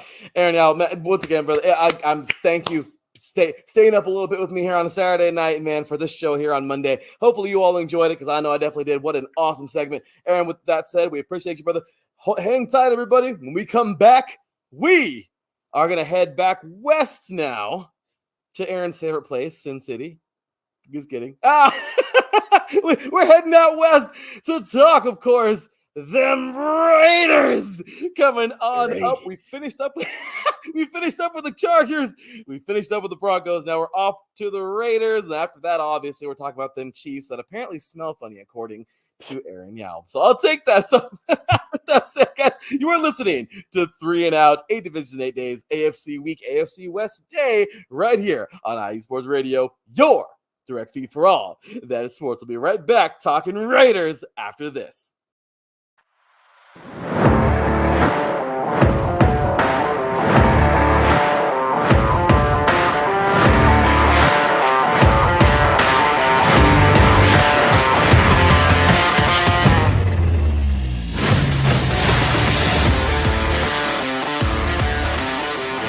What's good, sports fans? It's your boy Aaron Yell, and if you are looking for sports takes that live a mile above the rest, look no further than Mile High Musings here on IE Sports Radio, your direct feed for all that is sports. Want to talk about NBA MVPs and champions? Yeah, that's us. Perhaps a baseball team that no matter how they play, you just can't quit them? Yep, we've got that too. What about Stanley Cups, NHL award winners, and the burgundy and blue? You got it. How about Buffaloes that run, pass, shoot, dunk? You bet. For all things Colorado sports, look no further than right here every Sunday at 10 Eastern, 9 Central, 8 Mountain, and 7 Pacific. So if that light is red and the kids are in bed, you are listening to Mile High Musings, where we praise the Lord and cheer for them Denver Broncos. Stay good, sports fans.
up, everybody? This is Taryn Rodriguez. Are you a fan of volleyball? Are you a fan of Thunderous Spikes?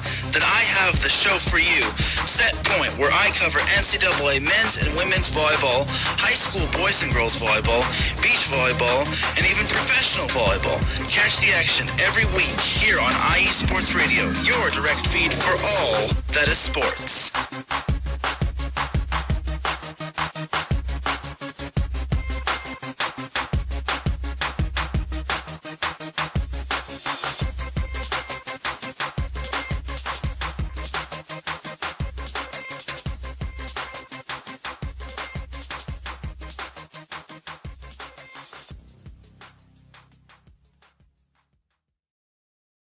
Back, football fans. Well, here we go, guys. We started things off. This has been a fun show so far. We've started things off over in SoCal, where I'm from, with Mr. Taryn Rodriguez talking about those. I almost said San Diego because that's where they belong, but Los Angeles Chargers.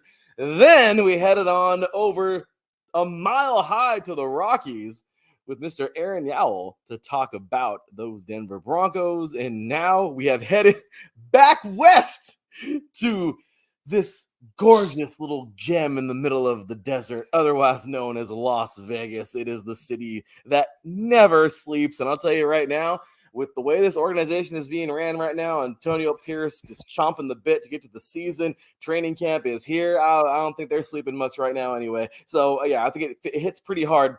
We got a coach over here who knows what it's like to, not really sleep when it comes to the preparation and getting ready to go on training camp himself. This is obviously recorded Sunday yesterday. So today he's going into battle with his troops, getting ready to take them into training camp. So really excited for that. So with that said, ladies and gentlemen, we once again are headed on over to Vegas. We're here. Let's get it. And to talk about those Las Vegas Raiders with me, my team, his team, a lot of our team, if you're just tuning in, Raider Nation, ladies and gentlemen, he is host of Sin City Sports here on IE Sports Radio, your direct feed for all that sports. And of course, he is, and I will say this now, future IE Sports Radio Hall of Famer, because it's going to happen. Years, man. This guy is the man, ladies and gentlemen. Of course, welcome him, my boy, man. He is a high school football coach. The guy does about 1,000 different jobs. He does all kinds of cool things in this world, and I'm so glad he's a part of us. Mr. Cale Henderson, what's going on, brother? How you doing today, man? Thanks, man. As always, I'm glad to be here. I think that what is this the third off season for the Raiders that we've been able to cover? 3 or 4. It's one of those, man. But I think in the past, when I used to be the Neutral Zone host, you and I did a few football talk shows. It went really well then too. It's pretty animated about our Raiders, man. Sometimes you have to let them have it. Other times it's nice to be optimistic. I get you, brother. But look, got the setup over there, man. It's got the Raiders on the screen. I mean, once again, guys, if you the Hawaiian shirt, dog, was look at this. Look at that shirt. That's gorgeous, man. Look at that shirt. I wear it golfing. Right. I have no shame. Hey, nothing wrong. And you shouldn't, man. You're with it. Make sure to check. This is before we even start the segment, man. If you want more of this guy, because some of you are probably like, yeah, I already do. Yeah, right here, Sin City _IESR. Of course, give him a follow at, of course, Cale Henderson. Cale Henderson. This guy is the man. He does so good with the Vegas show, man. Sin City. He calls all kinds of things Sin City IE. Okay, I love it. Your direct feed for all that is Vegas sports. I mean, he has all these cool deals he works in with the slogan and everything. I'm telling you, you guys want more of him all season long. He's bringing bangers. He's got some surprises. IE Sports Radio. Trust me, he's got some surprises for you this year. He's going to do some super cool stuff. And like I said, the guy is Air Raid certified. I mean, he is a high school coach. He's getting ready to get into this season and just so many things going on. So I just got to say a huge thank you. And I think all of our listeners here are going to say a huge thank you, man, because you're an extremely busy guy. You're a soon-to-be dad. I mean, you got so many things going on and you still make time for us. We appreciate you, man. And just thank you for kicking ass with us here on the station. Hell yeah, man. I'm excited to be here. Some of those exciting things you were talking about are like, we're planning on installing putting in a whiteboard here on StreamYard live. So, I mean, we can look at little highlights from here and there as long as we don't get DMCA'd. And then it wouldn't be what we'll do is we'll draw up the plays, give you an idea of what they were thinking, why it worked, why it didn't work. And And I think that would be something that kind of set us apart because not a lot of X's and O's out there. I mean, there are X's and O's out there, but not a lot of, interaction, especially the fact that we're live. We have viewers. They could always comment and stuff, say, hey, what about this? Hey, you see a too high structure. Like, imagine if somebody just chimes in saying too high structure. I'm probably going to have a half chub. I'm not going to lie to you.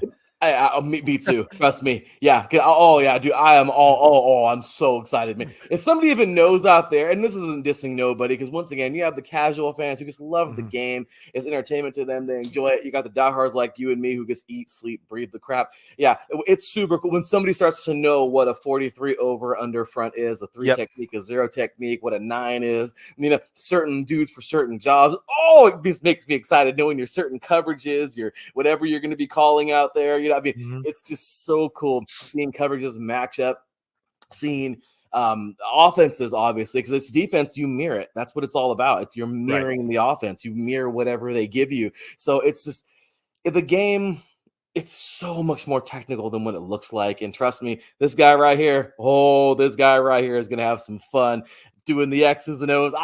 Gosh dang it, I'm so excited. It's going to be like a film room, man. I'm hoping so, man. That's the idea.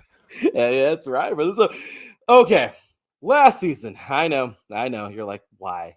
But last season, man, let's take a quick look here at these Raiders, man, because it was a season. It wasn't extremely horrible, but it wasn't good at all. I mean, it was just one of those seasons. But taking a look at here. Starting it off, obviously, get the nice victory there over the Broncos. Almost gave that one up, but hey, got the nice little victory over the Broncos. And then in typical Raider fashion, just crapping the bed. 1, 2, 3 in a row. Buffalo, that was just a beat down from hell. Buffalo is now like basically dismantled after this last offseason, man. They've had a rough one, but this is when they were still pretty full strength. Lose another one to the Steelers. Oh, it's painful one, especially with that old school rivalry, but it was a hell of a game. Then this tough loss here to the Chargers, man, on the road. Just rough. Okay, then we hit a little bit of a streak. Okay, obviously we had McDaniels this time. Things were just going south. It was just bad, but we get a nice little victory here over Green Bay. Cool. Then a nice one here over New England. I will always and forever this was not this last past season, but the backwards pass was hilarious. A couple years back, that was one of my favorite highlights versus the Patriots. However, beat them this year too, or this last past year. Nice victory. Then what happens? It's another freaking little drought. Losing to the Bears. Thank you so much. Wonderful. And then right here, man, right before Halloween, just another crap the bed kind of game. The Raiders had this game in every facet, just completely fell apart. And this was the day where finally, I think, somebody, Mark Davis, had enough and said, we need to get rid of this idiot. And finally, McDaniels is gone. Okay, so he went goodbye. And then, hey, we get a replacement. Well, guess what? Everybody wanted to play for Antonio Pierce, and they freaking played for him. One victory over the Giants, his former team. How funny is that? And then we played the other New York team. Both come to town, beat them both. Okay, the Giants and the Jets. Boom, boom. Perfect. Okay, a little bit of a slump, kind of rough, mid-November, getting towards next Thanksgiving. Take a tough clunk on the head there from the Dolphins, but they were in this. That was a hell of a game. Then a tough loss here to the Chiefs, but damn it, what a close one. Into the bye week, another home game here, which was like one of the weirdest games I've ever seen in my entire life, 3-0. It seems like they were doing their best to give that game. Both teams were, I swear, this was a horrible football game. I usually love a good defensive game, but this was anyway. After that, somebody got a fire lit under their ass because, well, the Chargers came to town, and this was a record-setting night, beautiful night. If you're a Raider fan, nightmare. Chargers fan, but 3-21, putting about a franchise record of points, especially on those guys, felt so good. Then a victory on Christmas Day. My wife and I were here watching that game before we went over with family, and dude, we were freaking the freak out, man. Got a nice the neighbors, man, were probably freaking out. But yeah, got a victory here. Tough loss next week versus the Colts. and then a nice victory to continue our streak over the Denver Broncos. Guess what, man? Didn't make the playoffs. Regardless, it was awesome. So every raw emotion, man, as a Raider last year, what were your thoughts on this whole season? Well, I mean, if you paid attention to our show, before, especially before we went on StreamYard, and we were absolutely dominating Spreaker. I was very judgmental of Josh McDaniels. I was extremely critical of him. And it's sad because when he got hired, I'm like, maybe it's not a bad idea. I mean, he is a 6-time Super Bowl champ as an offensive coordinator. And maybe he can bring in that power football identity that Bill Belichick instilled in him. And, after the first few games, I'm like, yeah, this isn't it. You could just tell it just wasn't the same. The Patriot way in Las Vegas was what people chanted. It just didn't work out. It wasn't what people thought it was going to be.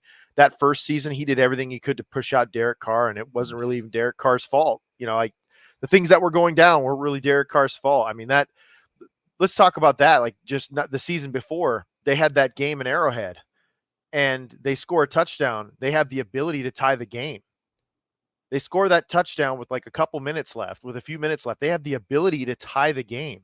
And he decides to go for 2 instead of kick the field goal or kick the extra point and tie the game against the Kansas City Chiefs. And yeah, there was like a toe tap, incident with Davante Adams. You pay him $30 million a year. You expect him to get those 2 feet in because it was a good pass. It was a good route.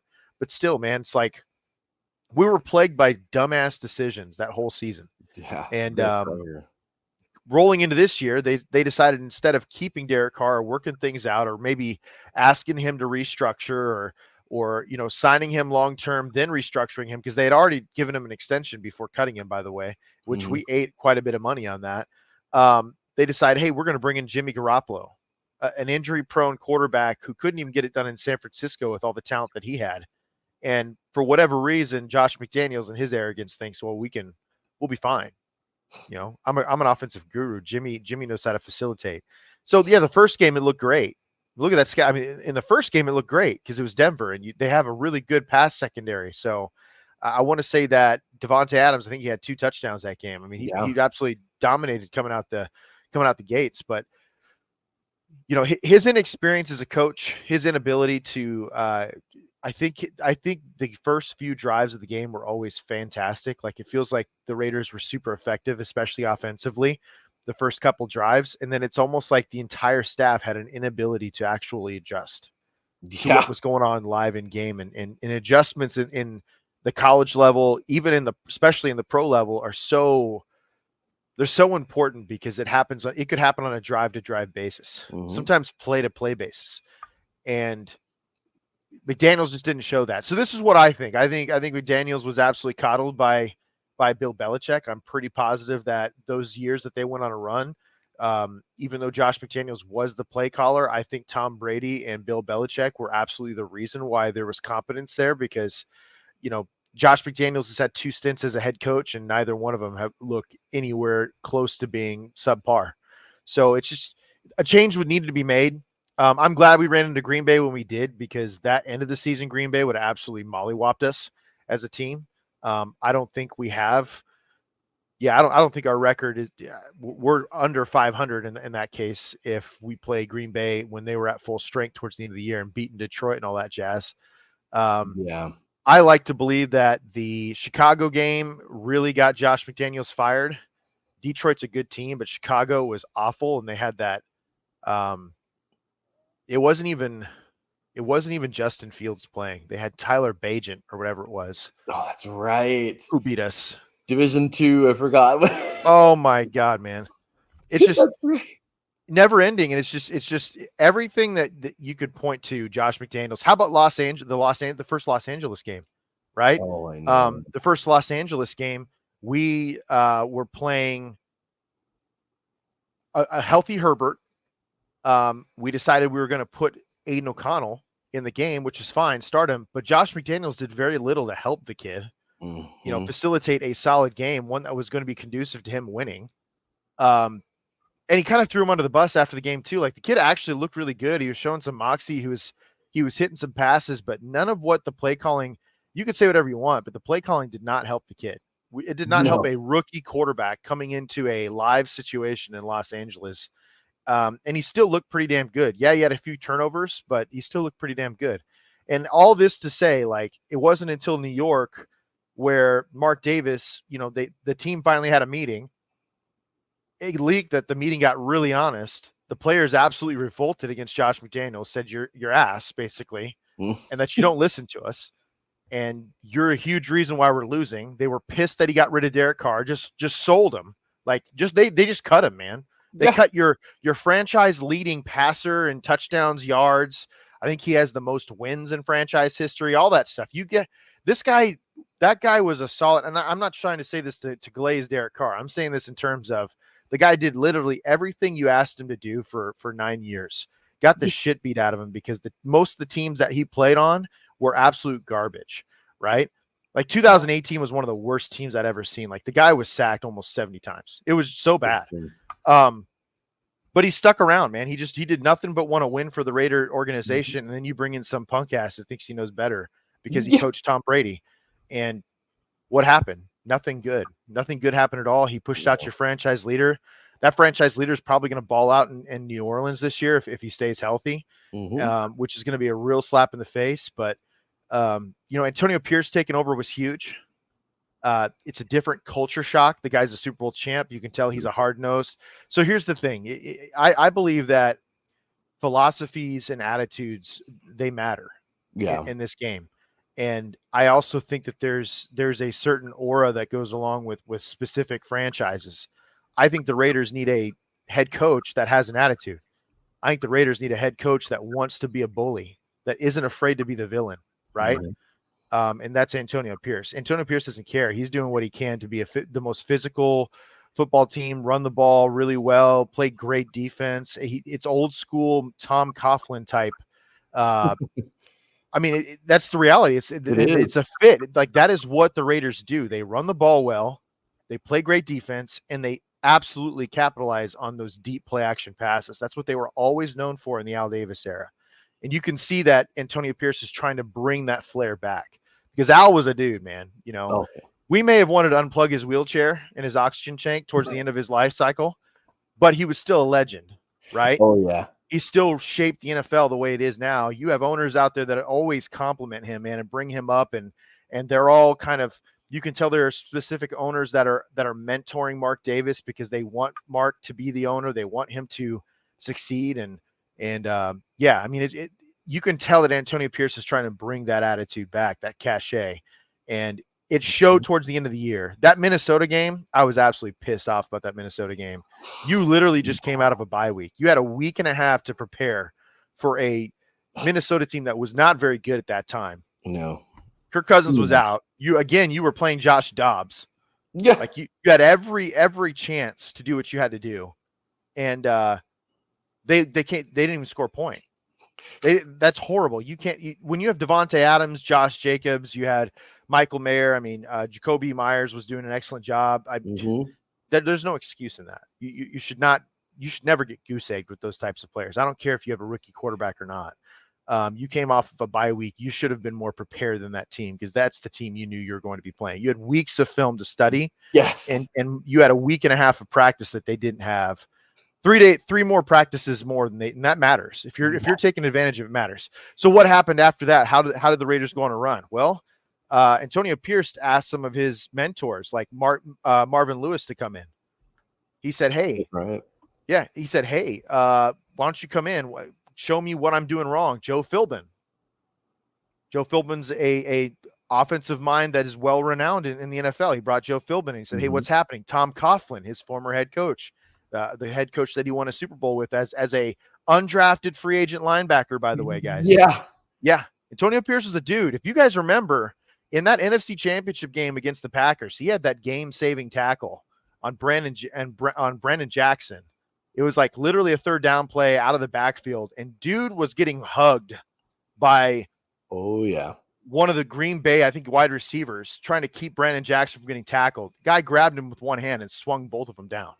Like, Antonio Pierce has that moxie and attitude, and you could just tell that he was like, well, we got our dick smashed So we need to think about a way to get better. How do we do that? I'm going to bring in former head coaches that had a ton of experience, and I'm going to have them walk us through meetings and game planning and see what happened. What happened? They scored 63 points. Yes, there was no, I get it. There was no Justin Herbert. The Chargers were trashed that time, but 63 points is still 63 points. Your rookie quarterback threw for 4 touchdowns, I think what it was before the end of the second quarter. 3 touchdowns before the end of the second quarter. The game plan was just night and day different. You can tell that Bo Harborough, who was that young coordinator, he was a assistant, basically quarterbacks coach, thrown into being a coordinator because McDaniels and Michael Lombardi's son, whatever it is, the crybaby, was both fired and removed. That's how much that the players did not like those two guys, man. As soon as Josh McDaniels was fired, the players said, hell no, this guy isn't calling plays. They fired their next in line to call offense, and now they had a young assistant quarterbacks coach / tight ends coach stepping in and calling plays for the first time. So a lot of growing pains, but there was also a lot of positives, and you can see that there was momentum. That game in Kansas City was just kind of exactly what I'm talking about, man. Run the football, play great defense, and what happens? You can beat even the best teams. I have no shade for the Chiefs this year. Normally I want to crap on them because they're just super arrogant and the fans are the worst, borderline incestual. But listen, what I would say is this: they've been winning, and they have a formula, and it deserves respect. And in all honesty, they do it the right way. They do it the right way. Andy Reid he's maybe the second or third best coach of all time in the NFL. And the Raiders were able to go in on a Christmas Day, right, on a game that actually did matter to the Chiefs. At the end of the day, it didn't really matter because they won the Super Bowl anyway. But it did matter to the Chiefs because they were vying for better playoff position at that point. They were trying to be in line with the Ravens and get home field because everybody knows if you get home field in Kansas City, it's super tough. That win was unbelievable. I think the Jack Jones interception for a touchdown, the pick 6 when he's staring at Mahomes, kind of embodied the team, and it almost made you think, like, dude, are we back? Like, is that bully of the NFL back? Like, are we for real? And listen, man, say what you want. The Raiders, when they're good, when the Cowboys are good, it's a different league. The league is much better. They're more profitable. They're much more popular. There's just something about the silver and black that you may hate them, but there's a lot of folks that respect them because it's what they created. Now, they haven't done shit, as you can see in the back, that banner there, since 1983. I have that there for a reason, guys. It just pisses me off, and it makes me think, there are people like myself who are just sitting at home. There's a reason why we get arrogant and think we could do it better, because we do nothing but study and sit there and be like, why would you make this decision? Yes, it's Monday morning quarterback or couch quarterback or whatever, but dude, you have to know somebody in order to get a chance in this life, right? That's just kind of how those big jobs work. And when you've seen the way the Raiders played for the last 20 years, you're like, how in the hell do I have to wear knee pads? Do I have to glaze? What do I got to do, man? This is ridiculous. It's true, man. It's a bunch of it's been ridiculous. It really has. Over 20 years, 2 decades of nonsense. And there's hope. Looking now, I feel like there's hope now. And you mentioned it right now. I'm gonna take a look here at this off season, man, because dude, it was pretty cool, man. Taking a look at some of these things here. First things first, I mean, obviously our season ended, early January. Okay, we're after New Year, we're over with. Some pickups here, cool. Departures, cool. But January 20th, the day where, we didn't get Harbaugh. I know a lot of people were banking for him, and I totally understand that. When it comes down to it, he just came out, national championship. He's going to get some contracts thrown his way. His first stint with the Niners was pretty damn good, getting all the way to the bowl. Then he goes to Michigan, just completely revamps that team. It took a good minute, but he got them there. They just won national championship. Now he's back to the NFL. And obviously going to the Chargers. Damn it. But then you're like, you know what? No, it's okay though. We got to do that we absolutely love. I mean, come on, you're absolutely right. He's a Raider through and through. From Long Beach, played at Paramount High School, which is right there in the hood, man, right there in LA. Goes to he's like a junior college guy like myself. I played at Riverside. This guy played at Mount Sac, Riverside's sworn enemy. So Mount San Antonio, man, amazing. I mean, you see guys like Bruce Irvin who played there. I'm just saying, like, this guy, this team that school has produced some monsters in the last couple of decades, and this guy was one of them in the late 90s. Played there, went to Arizona, balled out. You're right, undrafted, but look at got a chance and made every chance of it. He's that kind of guy, man. He's fought and scrapped through his entire life, his career, that is, his entire football career. So I thought it was awesome, man. Why not? He's this guy. He went back to Long Beach Poly. He coached there for a while. I mean, you know what I mean? Like, dude, he's built himself up through the ranks, not only as a player, but as a coach. So here he is now. He's a leader of men. I'm so excited for this, man. So this was the day, January 20th, naming him the head coach. Cool. Then signing, we got some signees here. Cool. Tillery is on his way. Sent him on his way. Hoyer pieced out. Re-signed Amir Abdullah. Looks like, let's see here, Harrison Bryant, DJ Fluker was released. I mean, there were some players who were brought in. Michael Gallup, which was, some people were worried about him being injury prone, but receiver, if he's healthy, could be solid. Obviously, the draft happening here in April, but it was kind of a weird, like slightly eventful, but also kind of quiet offseason. I don't know. What do you think about the Raiders offseason this year? So I think it was calculated. Like, you can tell that they were gearing up to try and draft, that next franchise quarterback. Like the way that the moves that they made and some of the restructuring, and like they were able to give Max Crosby a raise recently, but at the same time, that raise actually saved the Raiders cap. Like right now, and then the Jimmy Garoppolo move, which was super smart. Like, wait until post June 1 because $28 million comes back on your cap. Like the things that they did was very un-Raider-esque, because you had a young GM come in, or a very smart GM come in from the Chargers, by the way. That's another one we didn't talk about. Tom Telesco, adding him to our background with all of his knowledge on how to draft, scout, and play against the AFC West over the last few years. Tom Telesco's got a ton of history, guys. Like, he's a quarterback guru. He was there with Bill Polian when they drafted Peyton Manning, Andrew Luck. I know that he was a big reason why Jordan Love was drafted for the Green Bay Packers. Like, the guy he's got an eye for talent.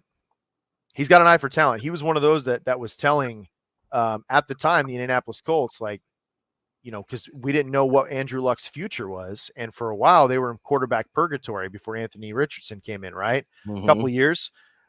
They were talking about, like, dude, we need to draft Patrick Mahomes. Telesco was involved with those types of conversations. His wisdom is well known around the league, and he does sign and put together rosters that are very, very viable. Like, the Chargers were an unbelievably talented team. They just couldn't stay healthy. But nobody would doubt that they weren't one of the more talented teams in the NFL. Like, they look scary. And that doesn't happen without Telesco drafting Herbert and all those boys. Like, putting that team together, Derwin James, that offensive line, which got bigger and stronger and more powerful and all that stuff. It just didn't fit Brandon Staley, right? So I'm actually really worried that team that he built over there, that Harbaugh is now inheriting, is actually going to be much better than what we think it is, because it didn't have great coaching. Telesco is an excellent general manager. He's an excellent evaluator of talent. And you can tell this offseason they were gearing up to either get their franchise guy, or after that 4-touchdown performance against the Chargers, Telesco maybe thought, dude, Aiden O'Connell is actually pretty legit. Maybe we should just build around him. You take advantage of his 4th-round rookie contract, which is paramount in today's football, by the way. Paramount. Those cheap contracts, especially if you can put a roster together. You have Devontae Adams, who still had nearly an all-pro year. It just was really quiet because he had 3 different quarterbacks throwing for him, right? Garoppolo, Hoyer, then it was Aiden O'Connell. Like, it was rough. Hoyer started that Bears game before O'Connell came in. Like, that was horrific. Brian Hoyer, right? Yeah. Funny too, because Brian Hoyer, from what you hear, from Johnny Manziel's and stuff of the world, Brian Hoyer was kind of a dick. Yeah. Right? Yeah. But then after Brian Hoyer gets cut, now he's more of an analyst. He comes straight out and says, dude, Aiden O'Connell's the truth. He goes, I love Aiden O'Connell. He goes, I see a ton of similarities between him and Tom Brady. I'm not saying they're the same people. It's just their mentality, their preparation, the way they work. Because Aiden O'Connell put in work this offseason, guys. Like, he legit put on what looks to be about 10 pounds. Like, he looks thicker. He looks more athletic. His face didn't change much, but think about the old Tom Brady days when he was super young. His face was super full. Like, he had cortisol like a mother. I mean, he was just one of those guys that he just hadn't matured completely yet. Now look at Tom Brady. He looks like a sculpture, correct? Yeah. So Aiden's one of those guys that could easily be like that. He's got the same kind of body type. And make no mistake, Aiden O'Connell has a hell of an arm. Oh, He's got a cannon. Like, he was slinging it in Purdue. And Jeff Brom really prepared him. The guy was a walk-on at Purdue, became a starter for 2 years, and then was drafted by an NFL team. The guy's got guts. And I think that Telesco and Antonio Pierce felt that way. And it's pretty obvious to me as of right now that unless something major happens in team camp, Aiden O'Connell is going to be your starter, because we couldn't figure out a way to get a quarterback in that first round. Mm-hmm. So our offseason overall was calculated. It was actually really good. I feel like our team got better. You kind of hovered over that signing list, right? Yeah. Cody Whitehair was actually pretty big. Oh, yeah. He's great depth, and he was one of the better guards in the league under Luke Getsy, who was the offensive coordinator hired from the Bears. He got a lot of shade because there wasn't a ton of success, but Justin Fields was hurt quite a bit the last 2 years while he was the offensive coordinator. So when Justin Fields was not injured, when he was healthy, the Bears offense was rolling, dude, and they were a problem. That gap scheme type offense, that C-gap scheme offense is really good. Like, he is running at tackles and he's moving players consistently to get the ball downfield. They're very efficient. The last 2 years, Luke Getsy called an offense that was first and second in the league in rushing with the Bears, right? A team that was drafting consistently in the top 10 had a first and second rushing attack in the league. Now the Raiders are getting that, which is awesome, amazing, because that fits what they're trying to do. That is Antonio Pierce to a T.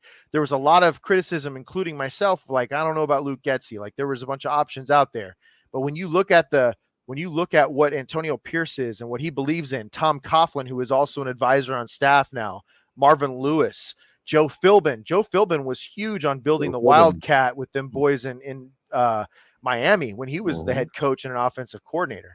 Like, a lot of people don't think about it, but Joe Philbin was huge in that factor. So they all know the value of running the football and establishing the line of scrimmage. The Ravens have been one of the better teams in the AFC for a decade plus because they know how to run the football and play great defense, right? The Raiders, the NFL is just different, man. In college, you're okay to spread it out and just sling it, right? Yeah. You can throw for 500 yards. In the NFL, it's not easy to throw for 500 yards because defenses are too smart. And if you don't run the ball and you don't get those safeties to start coming downhill to help with the run, you're not going to win football games. The NFL is just so different. It's elite athleticism. So I think what they did, I think Alexander Madison, running back from Minnesota, when you look at his statistics, because everyone's saying, well, we got to re-sign Josh Jacobs. We have to re-sign Josh Jacobs. And the price tag was around $11-12 million a year, which I would never pay a running back. Even if it's Saquon, I'm not paying. I get it. The Giants guy's getting a lot of heat, and he probably won't have a job next year based on the TikToks I've seen. Yeah, that owner looked really upset. But when you look at the statistics comparatively, Alexander Madison averaged slightly more yards per rush than Josh Jacobs last year. He made like $2 million. Josh Jacobs made like $10 to $13 million. Okay. Yards after contact, he had slightly more than Josh Jacobs. Okay. And I say after contact because, to give Josh Jacobs credit, the run offense for the Raiders was sometimes extremely trash. Like, the guy was getting hit a half yard upfield, which is horrible for a running back. Like, your better rushing teams, their running back isn't getting contact until about 1.5 yards to 2 yards downfield. Like, your best rushing teams have a running back that gets at least 3 to 4 because they lean forward and the offensive line pushes. The Raiders just weren't doing that. No. So the fact that Alexander Madison, yes, he did have a better offensive line in Minnesota, but they didn't have a quarterback and they didn't have Cooks anymore or nothing like that. He was carrying the load.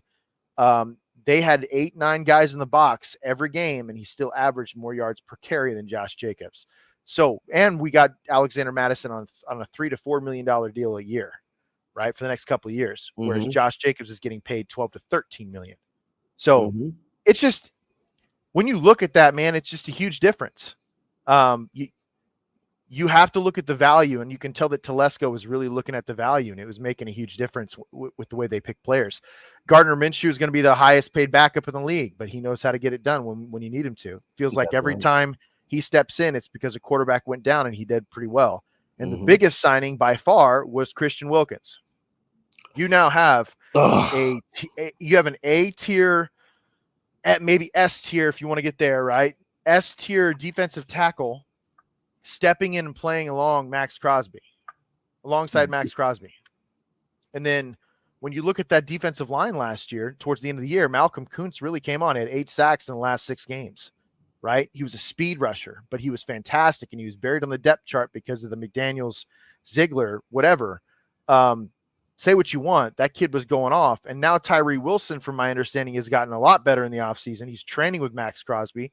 Guy is all of 6'7", 260 pounds, just an absolute monster.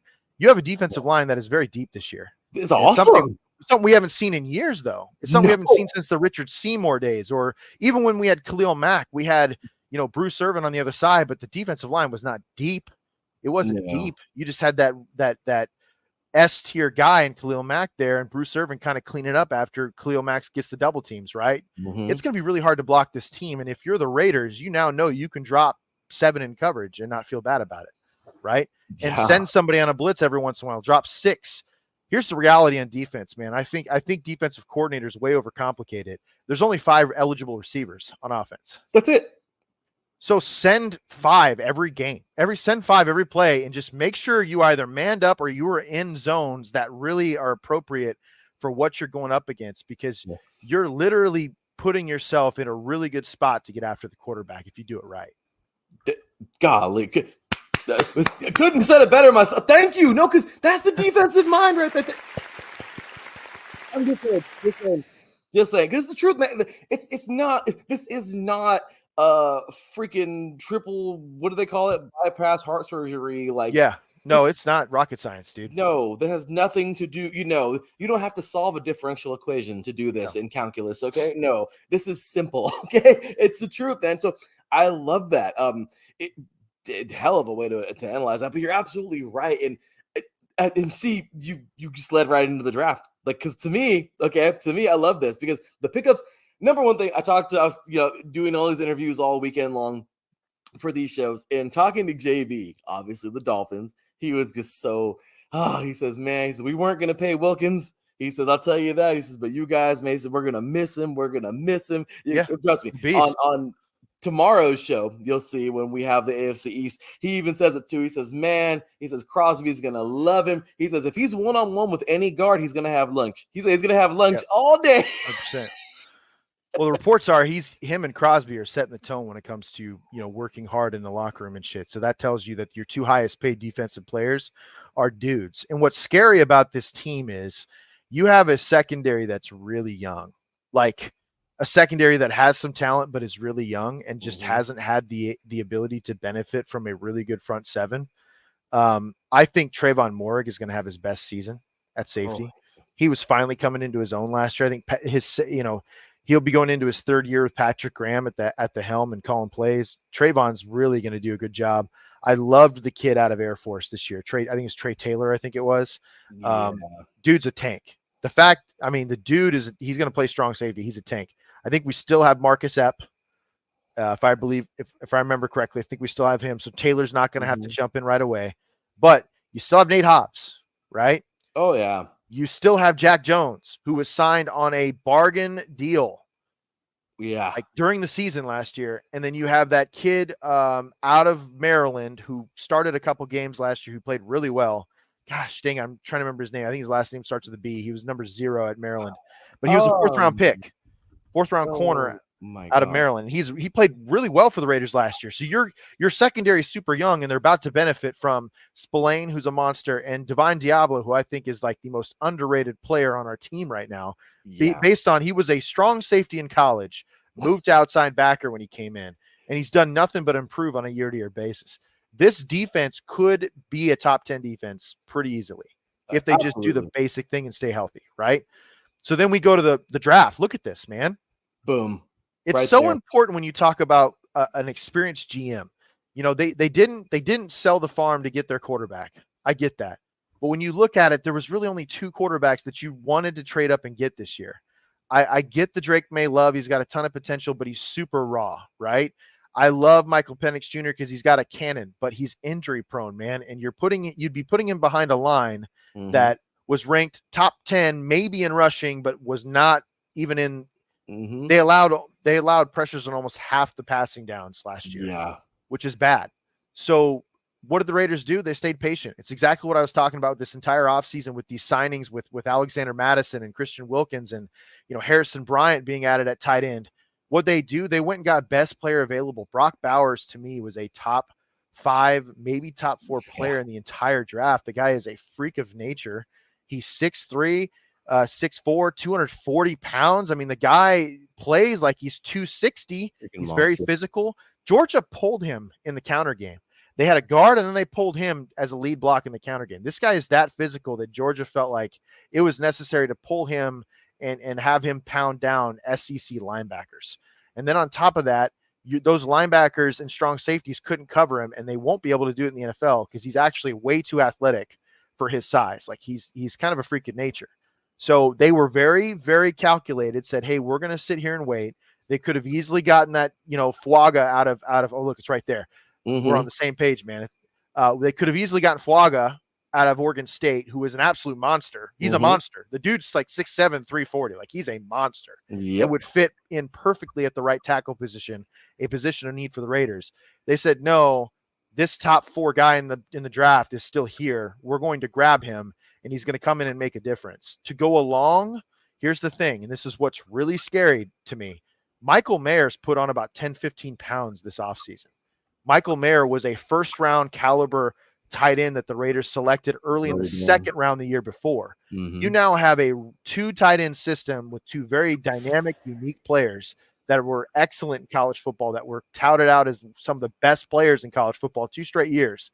And you're looking at the Rob Gronkowski and Aaron Hernandez effect. And I hate to say Hernandez because I know, obviously, but no, because as players, though, my gosh, amazing together, right? So I mean, shit, we can pull that off. That'd be beautiful. So then look at your offensive coordinator. He led the league in 2 tight end sets last year.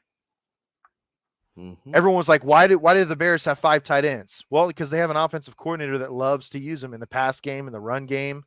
Like it makes a huge difference. So now you have 2 studs. You bring in Harrison Bryant, right?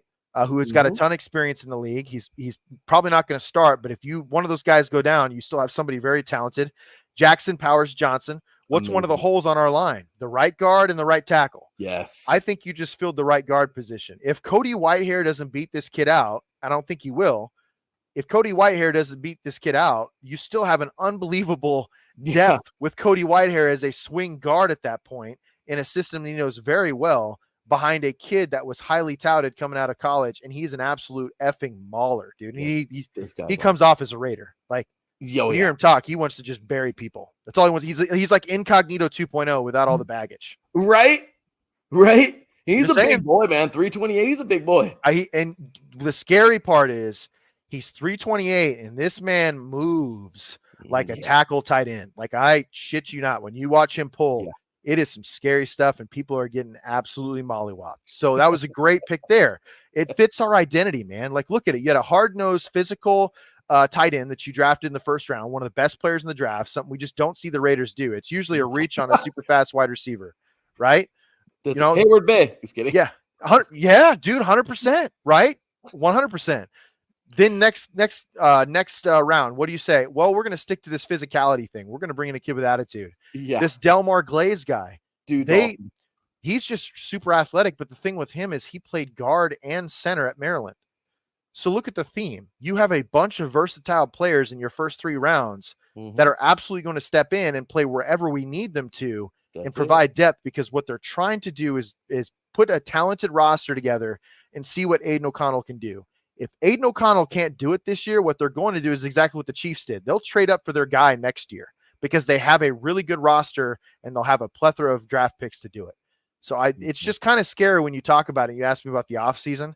This was one of the best Raiders off seasons we've seen in a long time because it was calculated and it looks intelligent, which is scary because for 20 years we just didn't see that at all, man. I mean, look at these guys, man. Cameron Richardson, these are later round guys, but still, man, this guy's pretty freaking awesome, man. This guy, hell of a speed. I mean, the guy I could totally see him becoming a ball hawk. He obviously needs, development more and more, but that's what we have these coaches for. Tommy Eichenberg, how in the hell did this happen?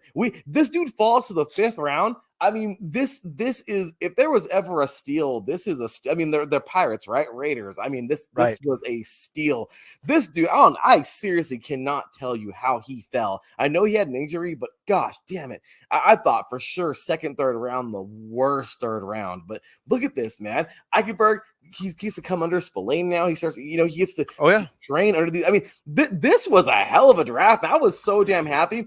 Dylan Laub, this dude out of New Hampshire, once again, okay. Darren Sproles 2.0. Darren Sproles 2.0. Exactly. Golly, man, took words right out of my mouth. I love that. You said earlier, you're talking about Josh Jacobs, and these running backs like Jacobs, like we just talked about him, Saquon Barkley. Look, let's just be real, okay? And I hate this because I love the run game. I'm a run game kind of guy, okay?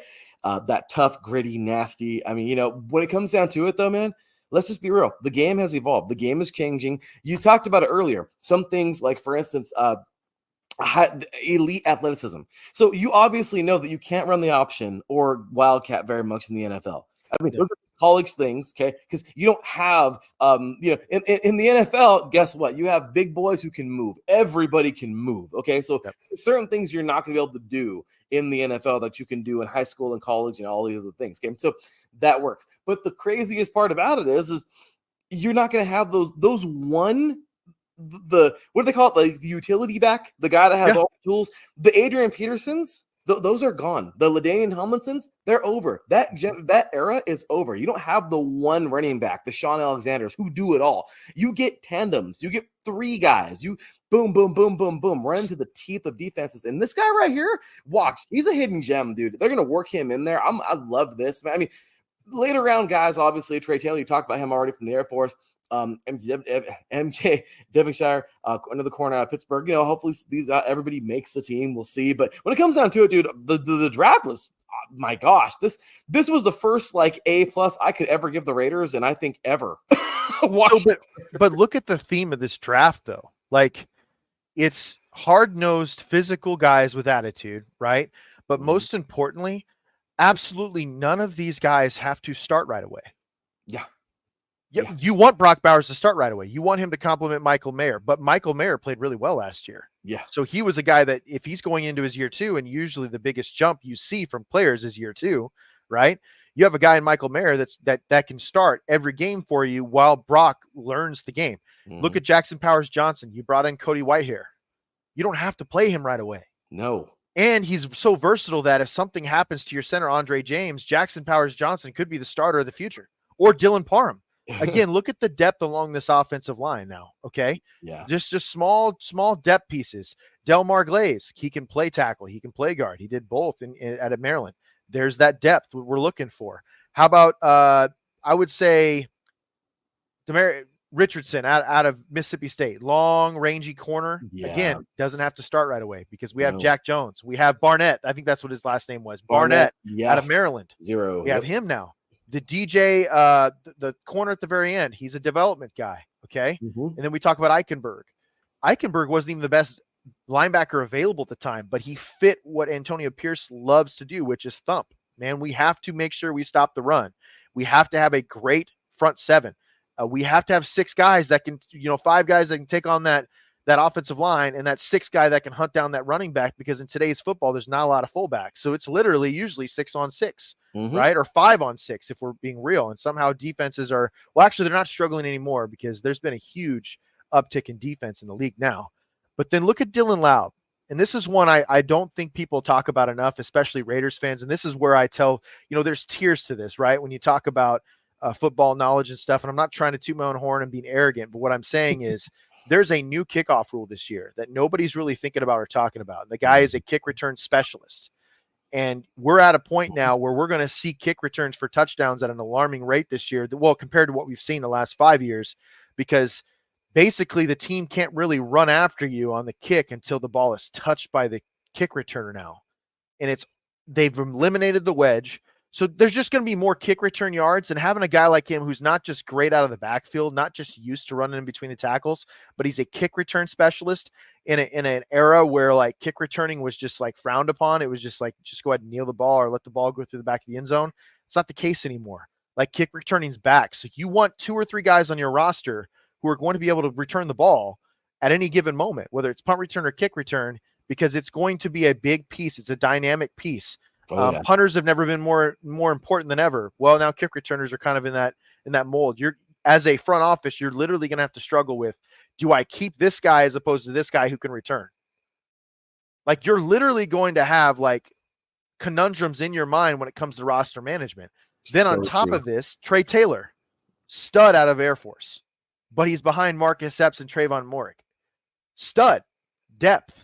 Great depth. If one of those guys goes down, we have a really talented young guy who could step in and play. The theme of this draft was, we're going to get guys that fit our scheme, that are very physical, that want to be Raiders, but most importantly, they don't have to play right away. We'll let the kids develop and get better, and by the time they're ready to play, they're going to be absolute studs. And when you look at this draft, it's the first time we've seen it in 2 decades for the Raiders. Usually they're drafting for somebody to get started or need right away. That has not been the case this last year. No, and dude, this is so much to be excited about. I mean, let's just get to it, man. We're basically here. I mean, I don't care. We've gone long. I don't care. This is fun. I enjoy. We always go long. We talked about that. We always go long. That's the way it goes, man. I mean, hey, we're so looking at this season, man. Yeah, obviously got the AFC North in the house. Cool. All on top of that, what is it? The NFC South, I believe, as well. A couple outlier teams in there as well. Looking at this schedule, man, with what the Raiders have put together, with how Telesco's football mind is just, I'm loving it. He's making the right things, the right moves, making the right decisions. Antonio Pierce is just that fiery monster. Like, the dude's a dog, man, and you can see that in his coaching as well. The team looks fired up. I mean, Wilkins now in with Crosby. I mean, dude, everything just seems like it's falling. The planets are aligning, man. Everything is just coming together. Call me optimistic. This is the first time I've ever been optimistic for the Raiders, I think, since 2003. Okay. I mean, seriously, this is the first time I can go into a season with tons of confidence saying, you know what? Yeah, no matter what happens this year, you know what? We're going in the right direction. It's going to be good. It's going to be fun. It's going to be, these guys are going to be competitive. So it's exciting, man. Looking at the schedule here, I'm pretty damn excited for it. What do you think, man? Looking at the schedule, you don't got to give a record, none of that. I'm just saying, like, what do you think in looking at the schedule? Is it favorable? How are you feeling? Confident? What do you think?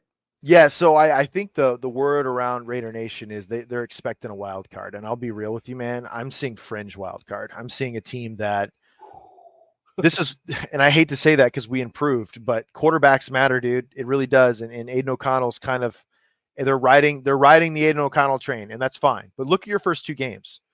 Jim Harbaugh's first game in Los Angeles, it's going to be lit. Like, it's going to be crazy. And they're not going to be the same team we've seen the last 4 years. Like, Jim Harbaugh is an unbelievable coach. Everywhere he goes, he wins. And Justin Herbert is absolutely healthy. And he's in a system where it's built to run the football and set up wide open guys in the play action. A talented guy like Justin Herbert is going to absolutely thrive under Jim Harbaugh. Mm-hmm. It's why Jim Harbaugh went there. Like, let's make no mistake. The Raiders were pursuing Jim Harbaugh. Yeah. Jim Harbaugh chose the Chargers. Let's be real. So your first 2 games are at Los Angeles, a Chargers team that is new, has a new identity, and it's going to be tough to scout and play against, right? Mm-hmm. And then at Baltimore, where we always get our teeth kicked in. And Lamar Jackson and them have gotten better. And you want to talk about a team that's drafted really well the last 5 years. I don't know if anybody's drafted better than them the last 5 years. Maybe the Chiefs. Like, they're just loaded. Carolina's ass. We'll win that game. They're bad. That poor Cleveland, though, is one of those teams, like, if Deshaun Watson does figure it out with Jerry Jeudy and Amari Cooper, you have Nick Chubb coming back healthy. Their offensive line under Stefanski is always absolutely just, like, huge and physical. And then their defense always plays pretty well. There's some coin flips, man. That's the problem with the schedule. When you look at the schedule, I think we continue the streak. I don't know if Bo Nix is not the answer for Denver. He looks like, I get it. He looks like Drew Brees 2.0, but that Denver team has too many holes, and that offensive line is shit. Pittsburgh, again, coin flip, dude. Like, is Russell Wilson or Justin Fields going to be playing in that game? Yeah. And if Russell Wilson gets back to where he, was really good, which is against play action, and he looks better, he looks in better shape. Like he looks like he's taking stuff seriously. I think he's really happy for the fresh start. People love playing for Mike Tomlin. Coin flip. The Los Angeles Rams. Again, coin flip. Will Matt Stafford be there? If Matt Stafford's starting in Los Angeles, I think we're screwed. That's a really good football team over there. Los Angeles knows how to draft really well. Les Snead and them are super smart. Kansas City, okay. Up in the air again. Can we play that same brand of football? Will Kansas City be a better team this year with all their new additions? I thought they reached unworthy. Okay. I really do. But they were able to do that, and they're able to do that as a franchise because they've been so effing good at filling everything else around it. They're like, we just need that speedy deep threat guy. Let's just take him while we can. Cincinnati, will Joe Burrow be healthy? If Joe Burrow's healthy, dude, look at our gauntlet, dude. Like, here's our quarterbacks. Okay, Herbert, Lamar Jackson, Bryce Young, or whatever his name is, he's going to absolutely get just throttled his entire career because Carolina's ass. Deshaun Watson, okay? Yeah, Bo Nix's cheeks. So in your first 5 games, 3 out of the 5, you're going to go up against pretty damn good quarterbacks, okay? Pittsburgh, we don't know what we're going to get out of Russell Wilson, but I would imagine it's going to be better. Matt Stafford, Patrick Mahomes, Joe Burrow. Tua. Now we're back to Bo Nix. Again, I think we continue the streak, but then we're right back, dude. This schedule sucks. Like, this schedule is not what people think it is. And this is why I say we're fringe. Something tells me in sports are poetic. Like, it's just, what was that saying in Moneyball, man? It's hard not to be romantic about baseball, right? Yeah. It's hard not to be romantic about sports. When you look at this, because there's always a storyline. I'm looking at that week 17 game at New Orleans against your former franchise leading quarterback. Yeah. And I'm thinking if we're at a cusp of possibly getting in the playoffs, this is the game I don't want to be in, because watch that dude throw for 5 or 6 touchdowns and get a revenge game on us and keep us out of the playoffs this year. Like that, I'm just all over the place with this, but New Orleans is extremely talented, and they have that San Francisco offense there with all that talent. So it's like, look at this gauntlet, dude. Herbert, Carr, Trevor Lawrence is going to be better. Jacksonville is totally loaded up. Atlanta, Kirk Cousins, if he's healthy, they're going to be good. If Kirk Cousins is not healthy, I think Michael Penix is going to absolutely kill it in Atlanta. Okay. Baker Mayfield isn't great, but he's serviceable in Tampa Bay. I would just look at this entire schedule and understand that in a lot of cases, I would say, with the exception of Denver, with the exception of maybe Pittsburgh and Carolina, every single one of these teams as of right now has a better quarterback than we do. Yeah. Yeah. And that is really tough on a young quarterback who's trying to prove himself. This is a gauntlet of a schedule, dude. So I wouldn't be surprised if they win 6 games. I wouldn't be surprised if they win 10 games. But it's just, it's not going to be one of those things where we surprise everybody and win 12. I'm just being real. I think we're a fringe team. God, you hit that on the head. So exactly. That's what I'm saying. That's what I was saying earlier. I wasn't getting all hyped up to go playoffs. I say in the right direction. That is actually where we are, and I love it, man. So I like that. Wild card fringe. Damn good way of putting that. So, Kel, we're here at the tail end. I know, look at that, an hour segment. But hey, once again, dude, it is what it is. Raiders all day. Let's go. This one, as always, a fun little segment here at the end.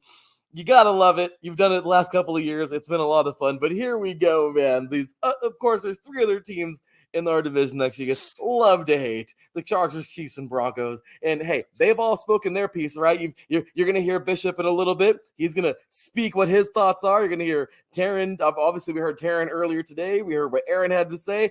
Now it's your turn, Kale. Let us know, man. There are 3 other teams in this division. How do you think those other 3 teams are going to do this year? And obviously, be professional. But at the same exact time, let us know how you really feel. Ladies and gentlemen, of course, Kel Henderson, you know what to do, brother. Stick it to him.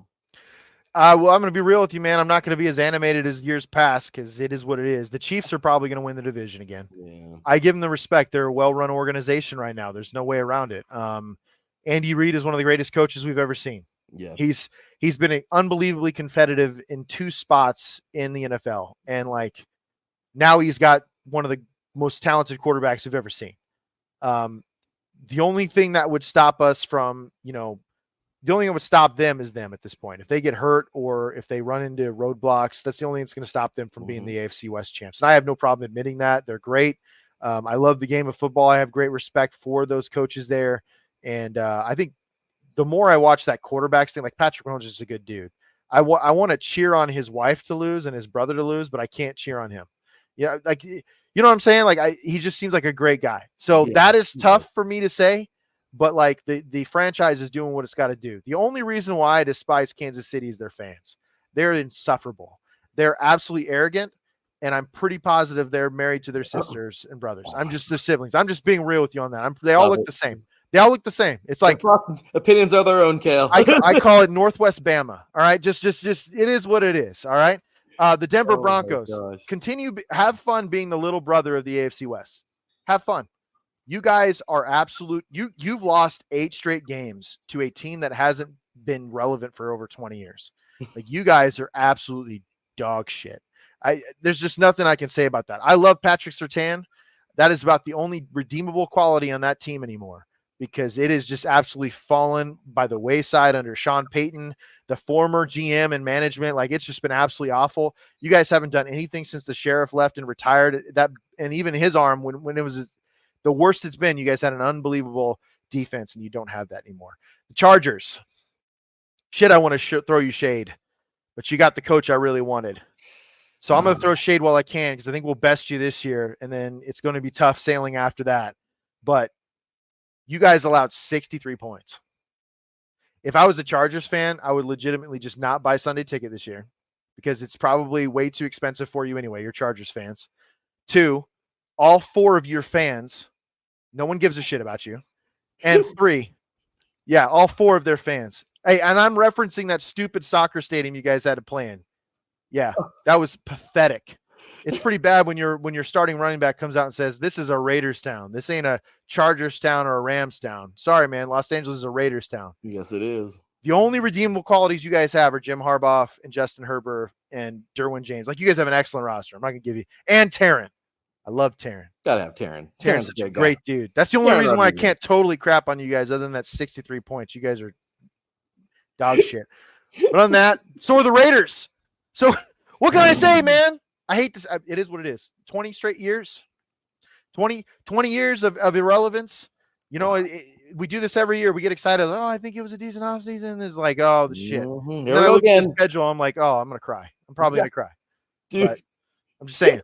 Being real with it, man. Hey, Bishop, respect to you. Respect to the Chiefs and what they've been able to do the last decade, dude. Like, it's if you wanted to your franchise to emulate anything, and this is why I said what I said earlier. If the Raiders are doing anything right now, it's they're building up a roster that they can trade up and get their guy. They'll never get a Patrick Mahomes, but I think that they're following your the Chiefs blueprint at this point, because that's what the Chiefs did. They built a Super Bowl caliber roster. And they had Alex Smith, and they said, you know what? Let's trade up and get our future. What happened the very next year? They've never looked back. So that's what I hope the Raiders are doing and looking to do. And I have nothing but respect for the way the Chiefs are running their organization right now, because they're killing it. Dude. Kale Henderson, ladies and gentlemen, my gosh. Yeah, I mean, he's having fun there with the Chiefs, man. Oh my gosh. All thoughts, comments, and opinions are their own. But, dude, that was... They're not just my own. I'll be honest with you. Social media is what it is, man. They tell the truth. Dude, I'll tell you right now, this has been so much fun, man. Please follow this guy, man, at @CinCity_IESR every Tuesday evening, man, unless he's got something else. Because, like I said, coach, almost a dad. I mean, he's got so many things going on, man. So many great things going on. So Tuesday nights, 7 p.m. Pacific time, man. Show him some love. Obviously, right here at Kale_Henderson, man. Show him some love. Amazing stuff, dude. Thanks again so much for being here today. You really, I mean, we went over an hour. This happens. It's rare, but it's all good, man. We love football. That's what it's about, man. So we got 100%. This. And that's what it's all about, man. So once again, show Kale some love. Give him a follow. Check him out Tuesdays and on Sin City Sports right here on IE Sports Radio, man. And that is that. So we are done now. 3 teams, man. We got to the Chargers, got the Broncos, got the Raiders. Now it's off, of course, to the Super Bowl champs. We talking with Bishop coming to ride up, guys. You are listening to 3 and Out, 8 Divisions in 8 Days, AFC Week, day number 1, of course, AFC West day. 3 teams down, 1 more to go to finish off the AFC West. We are talking Chiefs coming up right after this. Sports fans, do you like teams that are tough, cities that are tougher, and fan bases that are passionate about their teams? How about teams that are historic and stadiums that are iconic? Then you belong in Chicago, and you need to check out Chi-Town Weekly. Join me, Adam Kernan, every week as we keep up with all things Chicago sports. Bears, Bulls, Blackhawks, Cubs, White Sox. We'll cover them all, plus more. The Windy City is always buzzing, and we'll keep you up on all the big games and major stories. So tune in to Chi-Town Weekly every week right here on IE Sports Radio, your direct feed for all that is sports.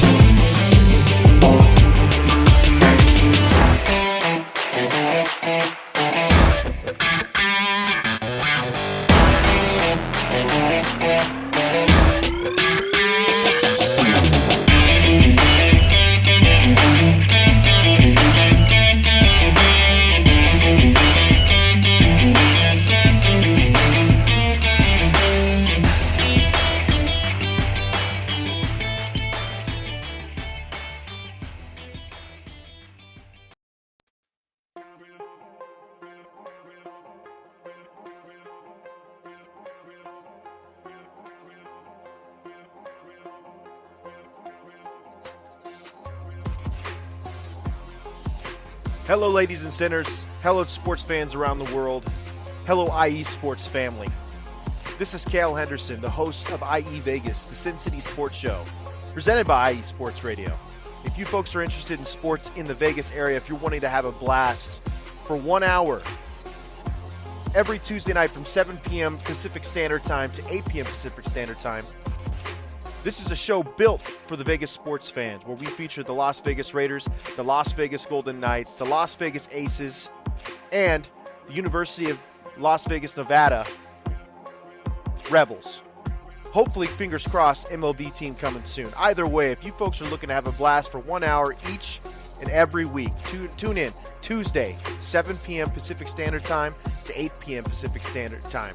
If you folks are interested in Vegas sports news, go to our Twitter at SinCities_IESR, and you can speak with me, the host, Cale Henderson, at Cale_Henderson on Twitter at any time. Be happy to reply. Always want to reach out to our fans. Again, the Sin City Sports Show, presented by IE Sports Radio, your direct feed for all that is sports.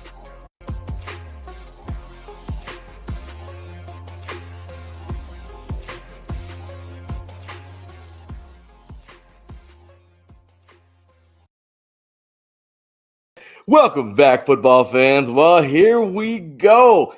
3 teams down, 1 more to go to finish off the AFC West. And wouldn't you know it, y'all, 3 teams down, 1 more team to go, and we have taken our first little chunk out of the NFL today as we have begun 8 divisions in 8 days. My goodness, I'm brain wrecked, but it's been a lot of fun. We got a whole 3 other divisions to get through, but obviously, as you guys know, as you heard the introduction, as you've known for the last couple of years, how do we even determine who starts AFC week or NFC week every year for 3 and Out, 8 divisions in 8 days? How do we determine what division starts us off? Easy. The Super Bowl champions. That's how. Ladies and gentlemen, of course, this year's Super Bowl champions, none other than the Kansas City Chiefs, getting it done this past year, making it happen, winning 2 in a row. Can they do 3? We'll find out. But obviously, earlier today, we started off talking about them Chargers. We went on with them Broncos. We just finished up with the Raiders. And, well, now we are ready to talk about them Super Bowl champions. And who else would I have here to talk about those 2020, I guess you could say 23, 24 Super Bowl champs, man. Those that team that we love to hate, the rest of us in the AFC West. Well, guess what? You got guys like this giggling over here. You know why? Because they're happy right now. They're chasing down the three-peat. Who else would I have more than my dude, man? Ladies and gentlemen, welcoming here to the stage. Glad to have him, my boy Bishop. What's going on, man? What's going on, Larry B? What's going on? Yeah, I'm sorry, man. I had to throw a little something extra on there because, hey, it's always fun with the rivalry, man. I love it. Right. You guys, man, got it done again. You guys made it happen. Obviously, yes, he is one of the hosts of our Kansas City show. This is KC. Him and Franchise get down every Monday, man. Check them out. 5 p.m. Central Time. They do a great job, man. They're doing all kinds of great things over there. So glad to have them. But Bishop, this is it, man. This is it. This is the end of our show today. We're getting towards, the last team. I got my final weigh-in coming on after this, and that's it. We're about to conclude it. So obviously, like I said, man, we have to end with a bang, right? We got to end with the Super Bowl champions. That's you guys. Right. Appreciate it. Absolutely, brother. So let's get into last year, man. It was a magical year for you guys. Let's go ahead and throw up here on the screen the season that so many of us just envy. But taking a look at this, man, how about this, Bishop? You guys start out the season. This was the game that everyone freaked out on. Oh, no, Detroit, man. Detroit, they did this, they did that. They won this game on the season opener. Oh, that's it, man. The Chiefs are done. It's over. The Lions are winning the Super Bowl this year, because we have the rest of the season to play, Right. Everyone forgot about that. But that's where this happens. And then you guys obviously do what the Chiefs usually do, winning 1, 2, 3, 4, 5, 6 in a row. And that includes Jacksonville on the road, Chicago at home, the Jets and Minnesota on the road, Denver at home, and the Chargers at home. You did take a weird little L. Very weird. I still don't even know how this happened. The Broncos managed to get one, 24-9 over you guys on the 29th. It happens. But you guys would rebound with a victory over Miami back at home, going to the bye week. A nice little turnaround there. Home, bye week, home. Always a good one there for the players. Philadelphia took an L there. That was another tough game. Regardless, you rebounded with a nice win there over Vegas. Then a 2-game skid defeating Green Bay, heading while I was on the road back home versus the Buffalo Bills. Everyone thought this would be the AFC Championship game. I mean, that was the game, right? I mean, this was the game that everybody had circled, I think. But you guys came out victorious. Then, you guys came out with a loss on this one. Again, everybody wrote off the Chiefs saying, oh, that's it. That's the season. You guys lost, whatever. And then you guys would head on over to New England, get the victory. The victory for the Raiders that I will live on forever with was the Christmas Day game. I don't care. That's the only thing we can cling to, man. The Cincinnati, obviously, and January 7th, the last game of the year, you guys went on a 2-game win streak right there, defeating Cincinnati at home and the Chargers on the road. Then you guys go on and just make it happen, man. That was it. That was, you guys lit the torch and carried it all the way to the opening ceremony, man. Here we go. Starting things off, boom, knocking off Miami early on the wild card. You guys made it happen. Buffalo, you guys went over to Buffalo. They beat you in the regular season. You beat them in the playoffs. You play a Baltimore team who was extremely, extremely potent in the AFC Championship, 17-10. Go on to Super Bowl, and what happens? You guys in overtime, man, knock off the Niners, 25-22, and there it is, your Super Bowl champions. Bishop, please give me every raw emotion as a Chiefs fan last year. Last season was weird as hell, man. It was very weird. That first game, but I remember we were doing your show. I was on my way to go watch the show. Me and the wife was on the way to go watch the game, and in the car we were doing the show about the Lions game. I remember that. I'm like, dude, we're gonna kill him. And then I'm like, wow. That game was weird because actually, kind of on paper, we kind of won that game for real. Player, if a few things happen, or would have the outcome would have been a little different. I think that game would have been sold up. We would have took that game, but I'm glad we didn't. I don't do excuses or anything or what ifs. But yeah, we took an L on banner night. That's crazy, man. Super Bowl banner night. So now it's weird because it's like the NFL is like gearing up. It seemed like they're trying to make it a lot difficult now since the back-to-back thing, because we got banner night against the Ravens, this season. But last season it was very much up and down. I've never lost faith in the Chiefs. I just was like, what the hell's wrong with the hands? I was ready to get rid of the wide receiver coach. Like, I'm like, dude, like if we have that problem this season, somebody has to go, and it ain't the players. So, Bishop was up here firing people already. Oh yeah, I'm firing people, man. Bishop was sending this cat to the unemployment office, and you too. And oh no, it was just a weird season, man. Like no one can hold on to the ball, like, but it's even with all that, they still managed to win it all, and that right there. Like I don't know if.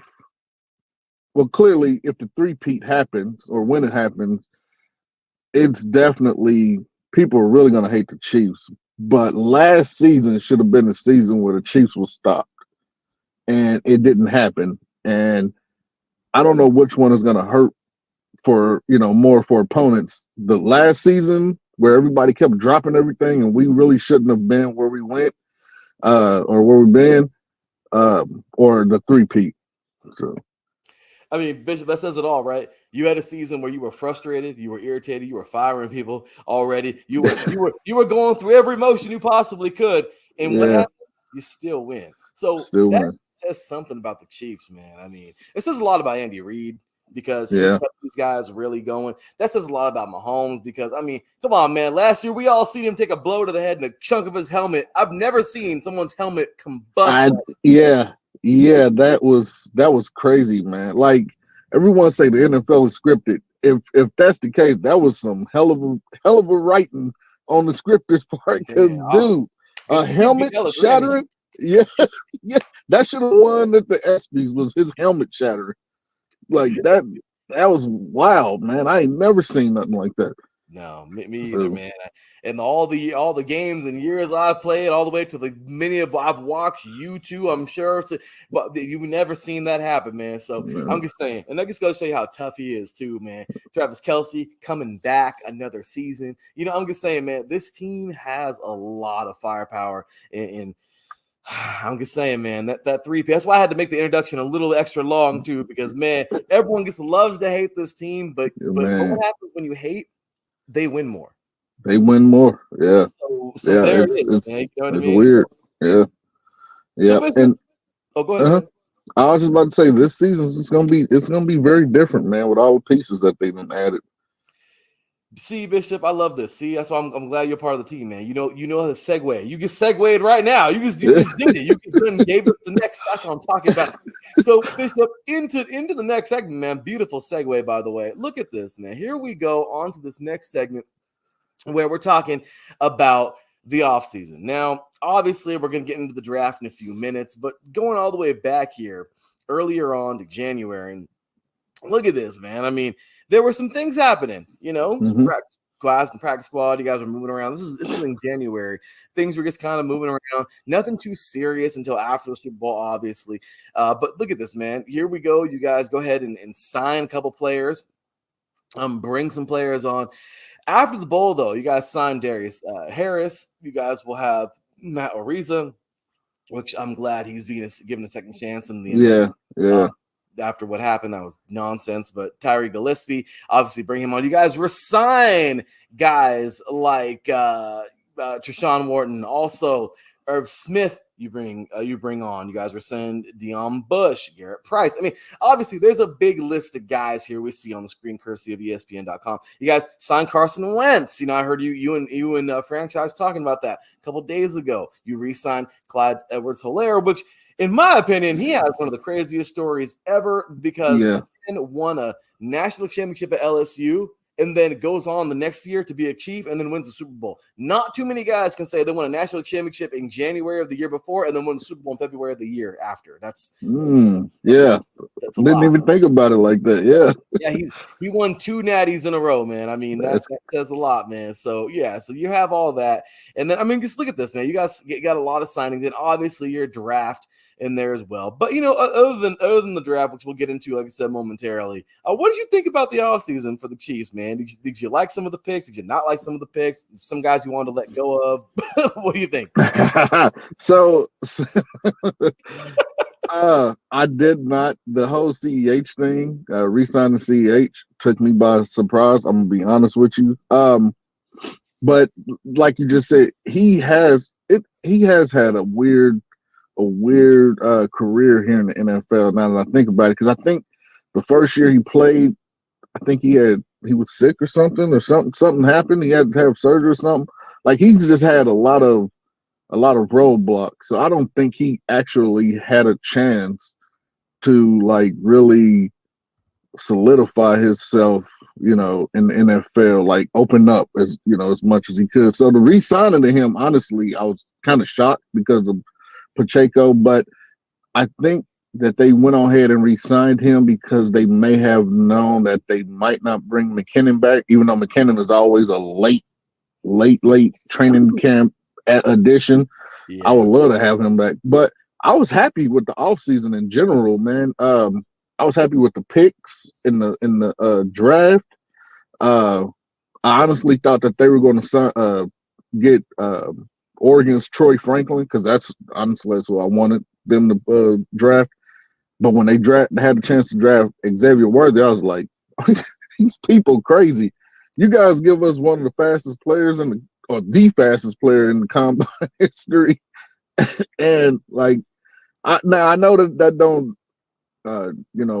translate over to in game with pads and stuff. We'll have to see.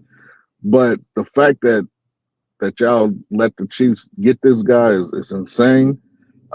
Jared Wiley, tight end, he looks real good. He moves like Travis Kelce. You can tell that Kelce is probably a big influence on him. The way he catches the ball and shifts immediately after he catches it, it almost looks very identical. Yeah, I'm happy that they brought back most of the defense. You know, Chris Jones got broke off. You know what I'm saying? So, hey. Well, I'm glad. I'm glad for you guys. You guys have, I'm telling you, man, if you ever had a chance, if a team ever had a chance to three-peat, you're the first team since, my gosh, in football, you're the first team since USC in 2004, 2005 that actually has a legitimate chance to do a three-peat. You know what I mean? Like, and this is at the NFL level. So I'm saying at the professional level. So yeah, taking a look here. I mean, I'm glad you already kind of dabbled into it. We have here, look at that, man. This draft, Xavier Worthy broke the record, 4.21 official, breaking John Ross's record, man, from a couple years back. I'm pissed at John Ross, by the way. I'm still mad at John Ross, man. Because you don't quit in the middle of Andy Reid's training camp, damn it. I know. Yeah. I was so excited when John Ross came over, and I was like, oh yeah, it's on, bro. Oh my God, the fastest dude in the NFL. And then he retired. And now his ass is back I think he tried out with the Buffalo or something. I'm like, get out of here, bro. No, see, man. Like, what is this? This is nonsense. But no, man, I'm with you. But taking a look at all this is crazy, man. I mean, just look at these picks. Like you said, Xavier Worthy, amazing, right? Amazing pick there. Then obviously Kingsley, man, this dude right here, monster out of BYU, guy that I think could be an immediate impact. Jared Wiley, you already talked about him, already looking pretty solid, which is great. Jaden Hicks, safety out of Washington State. You know, then you got to get to your guys that maybe practice teamers, maybe could make a difference depending on how well they play. Hunter Zod, we have here Kamal Hayden and CJ Hansen. I mean, you know, 3 solid players here, 2 offensive linemen, 1 DB. I mean, overall, I thought it was a pretty dang good draft, man. If you had to give it, I'm not one too big for grades. If you don't have to, if you don't want to, but overall, how did you think this draft went for the Chiefs? with whoever everybody selected, I mean, my opinion, I think I give them a solid A, man. I give them a solid A because honestly, we didn't really need too many pieces, and the pieces we did need, it seemed like they got for the most part. I can't think of anything that they needed that they didn't get. You know, yeah, I give them an A.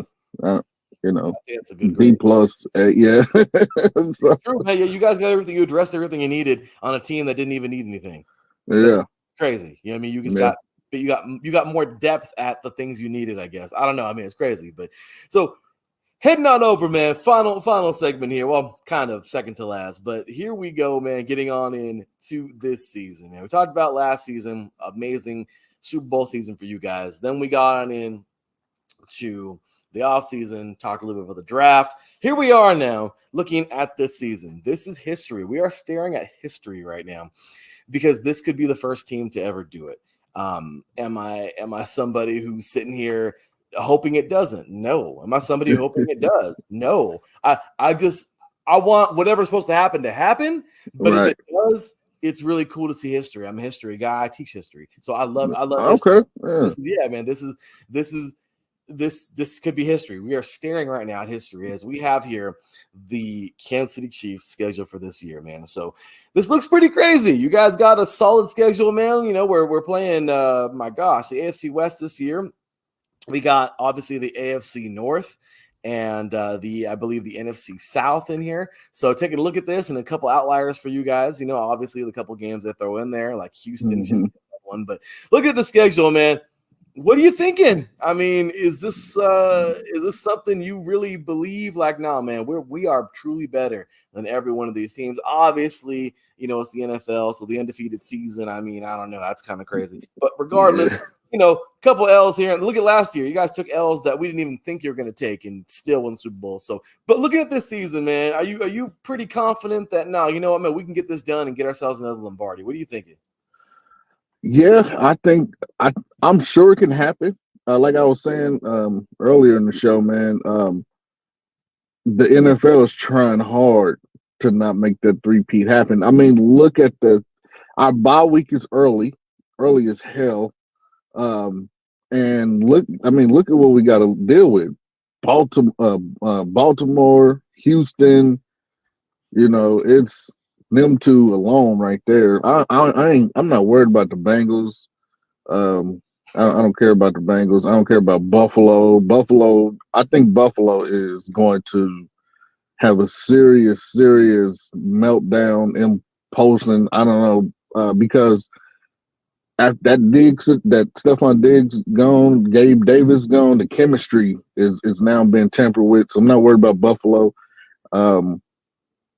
Yeah, I think we can do it, man. I don't think undefeated. I don't think I think we'll be undefeated at home. I think our home record is going to be undefeated. As long as we get past Baltimore. Well, no, we got to go. Is it here? I don't know. I don't remember. Yeah, I think our home record is going to be undefeated. And that's saying a lot too, man. I mean, look at these the teams you got at home, man. Obviously, Baltimore. That's pretty big. Cincinnati, that's so the one. About. The Saints, totally. Tampa Bay, another one there. Denver, yeah. Yep. I mean, you know, you're definitely. It's always going to be at least one. And when I say at least, there's only 2 games there. So what does that mean with the Raiders? But you know what I mean. So you know, obviously, you know, you got the entire AFC West home. But looking at all those games, man, especially Houston. Look, you said it. Baltimore and Houston. Yeah. And they're both at home. So if anything, man, you got that 12th man type atmosphere at Arrowhead. You know, so it's true, man. It could totally happen, and this team has exactly what it takes to make it happen. But yeah, man, the Chiefs are looking strong. It's hard to find any weakness on this team, man. I'll tell you. Oh yeah.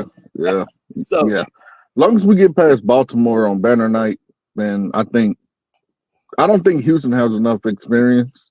But I mean, great team. I'm not down. We saw what they did.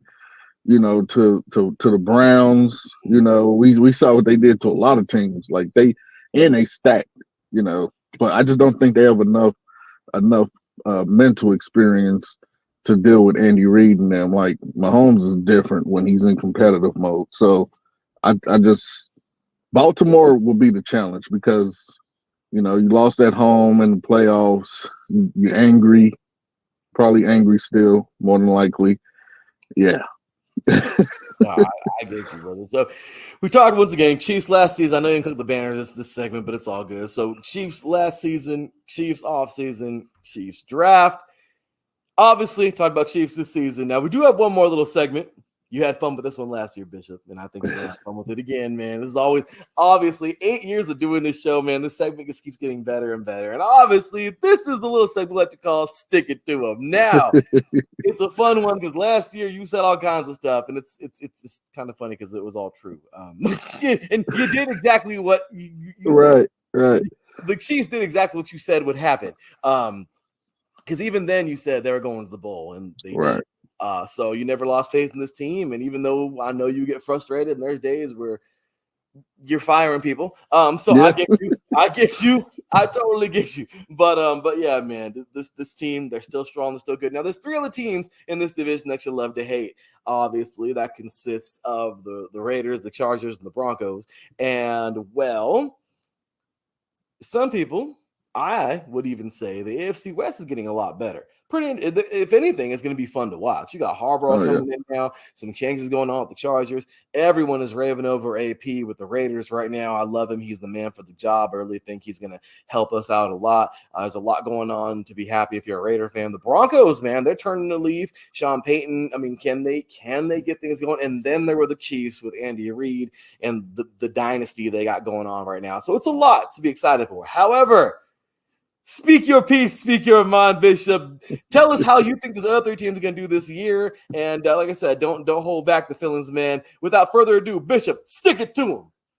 All right, let's see. Where we going to start? Let's go with the Chargers. Like you said, that's going to be that's a totally different team right now with Harbaugh coming in. But he's Harbaugh. They're brothers. I mean, what just happened? We beat one brother at home during the playoffs. We're gonna beat the other brother.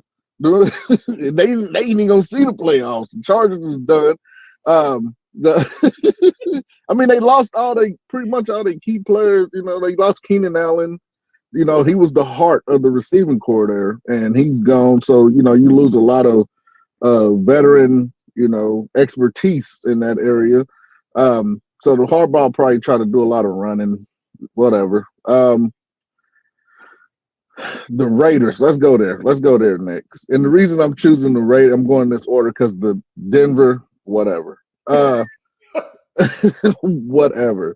The Raiders, though, I feel like the Raiders they're going in the right direction.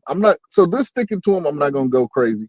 The Raiders are going in the right direction. I still don't think they're there. When you have your star receiver, Devontae Adams, going on podcasts, hoping and wishing for Tom Brady to come out of retirement so he can play for them, you're in trouble. First, that would piss me off if I was Minshew.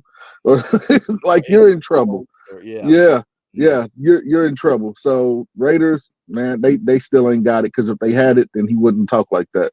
And the Broncos, Sean Payton is trying so hard to find his Patrick Mahomes. So hard. He got Bo Nix. I like Bo Nix, and I like Troy Franklin. So he got 2 of the guys that I wanted to see go elsewhere and not in my division. And he got both of them. But it's still not going to be enough. Denver is in way over their head, man. It's going to take a few years for them to rebuild that team. And there it is, Bishop sticking it to in a nice way. Bishop sticking it to him, but giving credit due, but also saying, no, still not with us. Yeah. So, as always, brother, it's been a pleasure. I'm glad to have you aboard. Of course, man, that was a lot of fun. Look, the Chiefs are the Chiefs. They're still the king of the hill right now. Yeah. And they're going to be until somebody knocks them off. And as of right now, it's going to be hard to knock this team off. They got everything. You're rolling in the right direction. It is safe to say they are the best, strongest, well put together team in the NFL. You guys have the best coach right now in the NFL. The Chiefs are looking real good this year, man.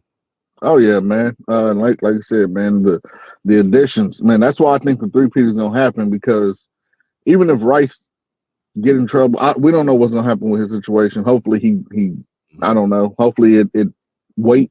But you got Kelsey, Rice, Xavier Worthy, Hollywood Brown, McCole is back. You got Pacheco, you got CEH. Dude, it's already like the team is crazy. It's crazy. Irv, I didn't give Irv Smith. You mentioned Irv Smith from the Bengals. That is the whole reason I want a three-peat. I don't want a three-peat just because it will make history and it'll be beautiful. But you got Hollywood Brown, who's new, and you got Irv Smith. And the whole reason I really want to win another Super Bowl is because we have Irv Smith, and he's a Bengal. And if we get this done and he get a ring before the Bengals, oh my God, dude, Jesus, ooh, ooh. Bishop's just putting stuff out there now. I love this. Oh my God, man. Yeah. Bishop, it's been an honor, but make sure to follow Bishop, man, right here at X Runners on Twitter, man, X, whatever you want to call it, man. Awesome stuff here. Always check them out. This is KCM Square IESR. Of course, they're on Mondays at 5 p.m. Central Time, man. Bishop, once again, but thanks again for joining me this morning. I know you got a busy day, man. You woke up, tried to get things going a little early for us. Thank you for that, man. I appreciate it. No problem. Thanks again, man. So we're glad to have you back on here, man. Glad to have you part of the station, part of the network, and I'm looking forward to you and franchise all season long. Just talking it up about them Chiefs, man. So. Man, hey, man, it's going well. I'm actually excited for the next show. Hopefully we can get out here to one of these training camps. So I'm excited for that too, man. Got them credentials, man. Just hey, bro, you do bro, it's crazy, man. I'm working on some more stuff, man. Trust me. That's why I was asking how many shows we got under the network because I'm trying to put some stuff together, man. I told you, let's get it, man. I see how hard you and Cecilia working. You know, you guys are putting in all y'all, blood, sweat, and tears into this y'all baby. You know what I'm saying? And so, I'm gonna help, man, as much as I can. Appreciate that, brother. And like I said, man, at the end of the day, it's ours, but it's all of ours, man. You know what I mean? I appreciate you just putting it in right here to this network, man. Yeah. Because it means a lot, brother. And hey, man, I got to get a shirt and a hat, man. I went on there and I was like, they only got extra large shirts. Like I can't. I think I gotta redo the thing, man. I think we got my apologies. But yeah, brother. With that said, man, that will do it for this segment. When we come back, well, we are getting into my final weigh-in. I think everyone kind of knows already what I think everybody already has pretty much said their final weigh-in, who I think is going to win the AFC West this year. But I'm going to give my final weigh-in, and then we'll do it. That'll do it, and put a nice little bow on the first episode of 3 and Out 8 Divisions in 8 Days, and then we'll head on to the AFC East tomorrow. However, we had some fun here with Bishop today, man. Once again, glad to have you, brother. Thanks for being here. Thanks, man.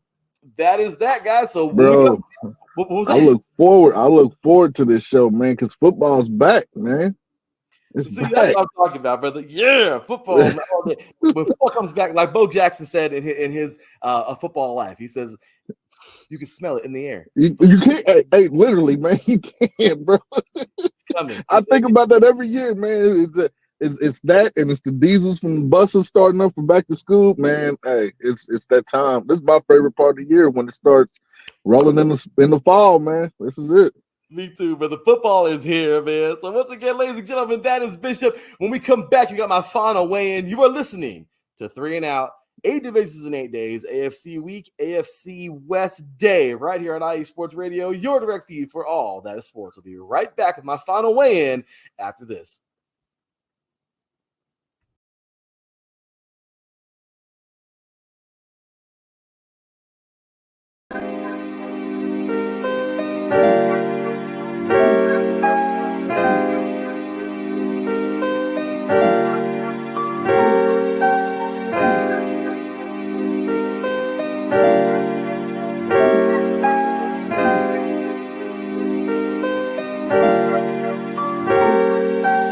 Hello, ladies and gentlemen. My name is Davidson. It's your boy Dentarius Lock.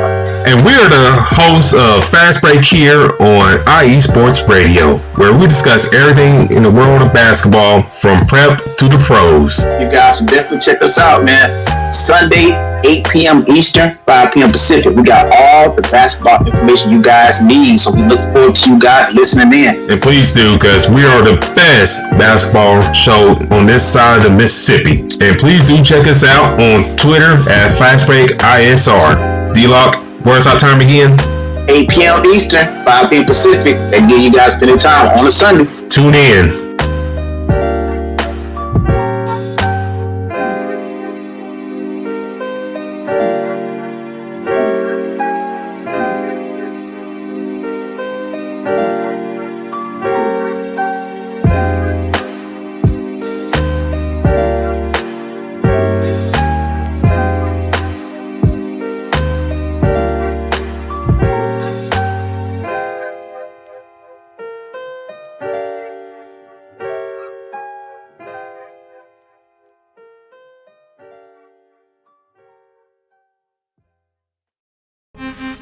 What's up? It's your man Bishop, the voice of This Is KC Sports, the show where we go over the Chiefs, the Royals, KC Current, Sporting KC, MU, and oh yeah, if we got time, we'll even throw in some of that KU stuff for my people on the 913 South.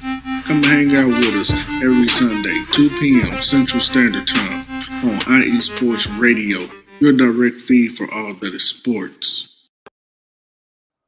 Welcome back, ladies and gentlemen. Well, that was that. How did you like it? Did you like it? Was it fun? Was it better on StreamYard? Of course it was. What's going on, y'all? Once again, Larry B here.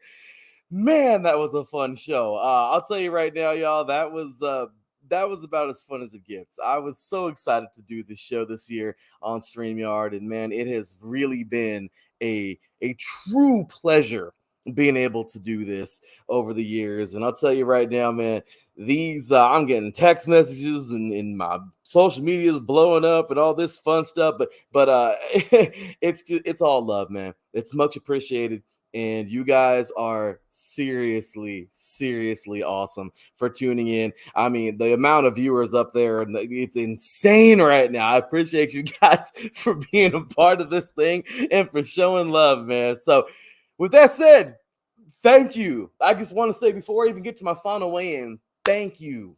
Thank you guys, man, because without you guys, this thing wouldn't be around for 10 years, man. I would have said to hell with this. Like, I put in, till this day, guys, the full-time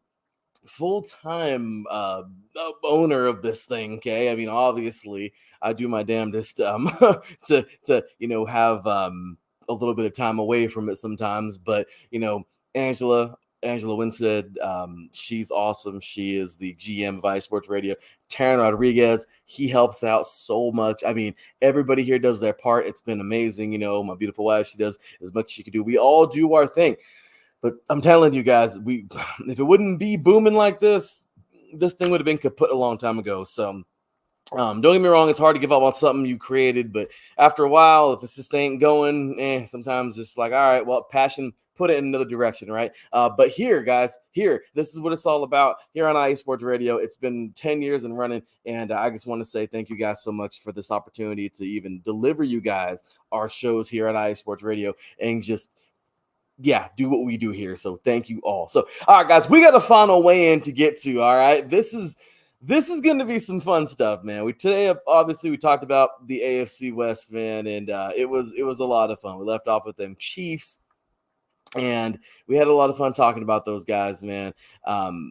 So it was a great show, and I think everybody here knows the elephant in the room, right? I think everybody here understands that this is a division to watch because not only are there three teams that may be creeping a little bit, this division is more of a must-watch because will the Chiefs three-peat?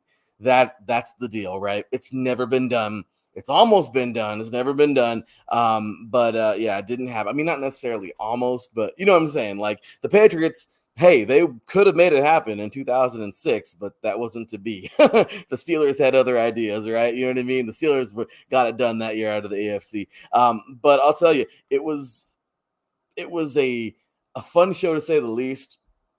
But I think overall, everybody kind of knows the direction, right? I mean, is it any surprise? So taking a look here, AFC West, man, here it is right here. My final overview for the show, my final weigh-in for the AFC West. Let's take a quick look at it, guys. So first things first, I think it's obvious, right? Chiefs. And I usually go from bottom to top, but I this year, I mean, it's no surprise, right? I think more of the surprise is going to be between the next three teams versus the top team. So the Chiefs, I mean, look, it's the NFL, okay? And the NFL is the NFL.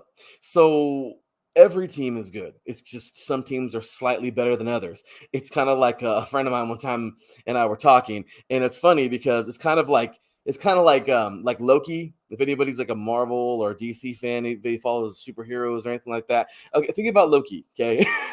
He's a god, right? He's just a lesser god. That's kind of like the NFL, you know? All these teams are like God level, you know, like, oh, they're up there. But some are just better than others. Some are stronger than others.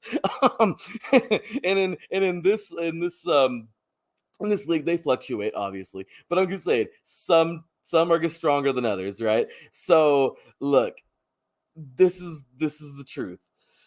The Chiefs are going to do what they usually do. They're going to be damn good, and they're going to win some games, okay?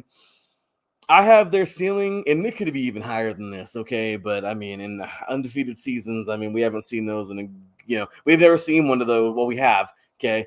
But obviously, Shula's Dolphins, all right, in 72. But the closest thing we ever came to an undefeated season was the famous 18-0 season when the Patriots would fall to the Giants. Antonio Pierce, of course, played on that team. Michael Strahan, Osu Manura, Michael Tuck, amazing defense they had with them Giants. Obviously, Eli Manning, the Cac, but anyway, man, I'll tell you right now, I just feel, I don't know. There's no other way to go about this, right? There's no way. It's just the Chiefs are going to win this thing. The ceiling from me is 14-3 because no matter if they lose 3, 4, they could lose 5 games and still be. I mean, the way the playoffs are designed now, more teams can get in. Obviously, we're Americans. We love playoffs, right? So playoffs are where it's at. So if you think about it, 14 games is a good place for these guys to be, right? It's a good place. They're gonna win a lot. Okay, if they win more than 14 games, cool. I mean, it just goes to show you how dominant they are. If they lose more than 14 or 13 games, realistically, I mean, look, unless one of the 3 bottom teams emerge and become this world-beating monster, the Chiefs are still going to win this division. Okay, so I can realistically say maybe 12-5 even, but with the way the Chiefs are with Andy Reid, I mean, they're on the warpath right now. This is it, guys. I mean, there's no other way around it. Chiefs are winning this division, and it's going to be, I think, 14-3, 13-4 type deal here. Okay.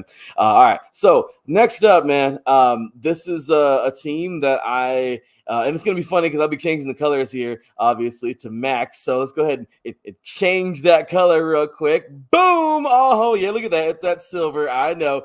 Look, I know I'm a homer. I love my team. Okay. I really do. But when it comes down to it, look, I personally think right now that these Raiders, they're a better Raider team than they've been. Are they going to be a really good Raider team? No. Are they going to be a Raider team that can be placed up there with one of the better Raider teams in history?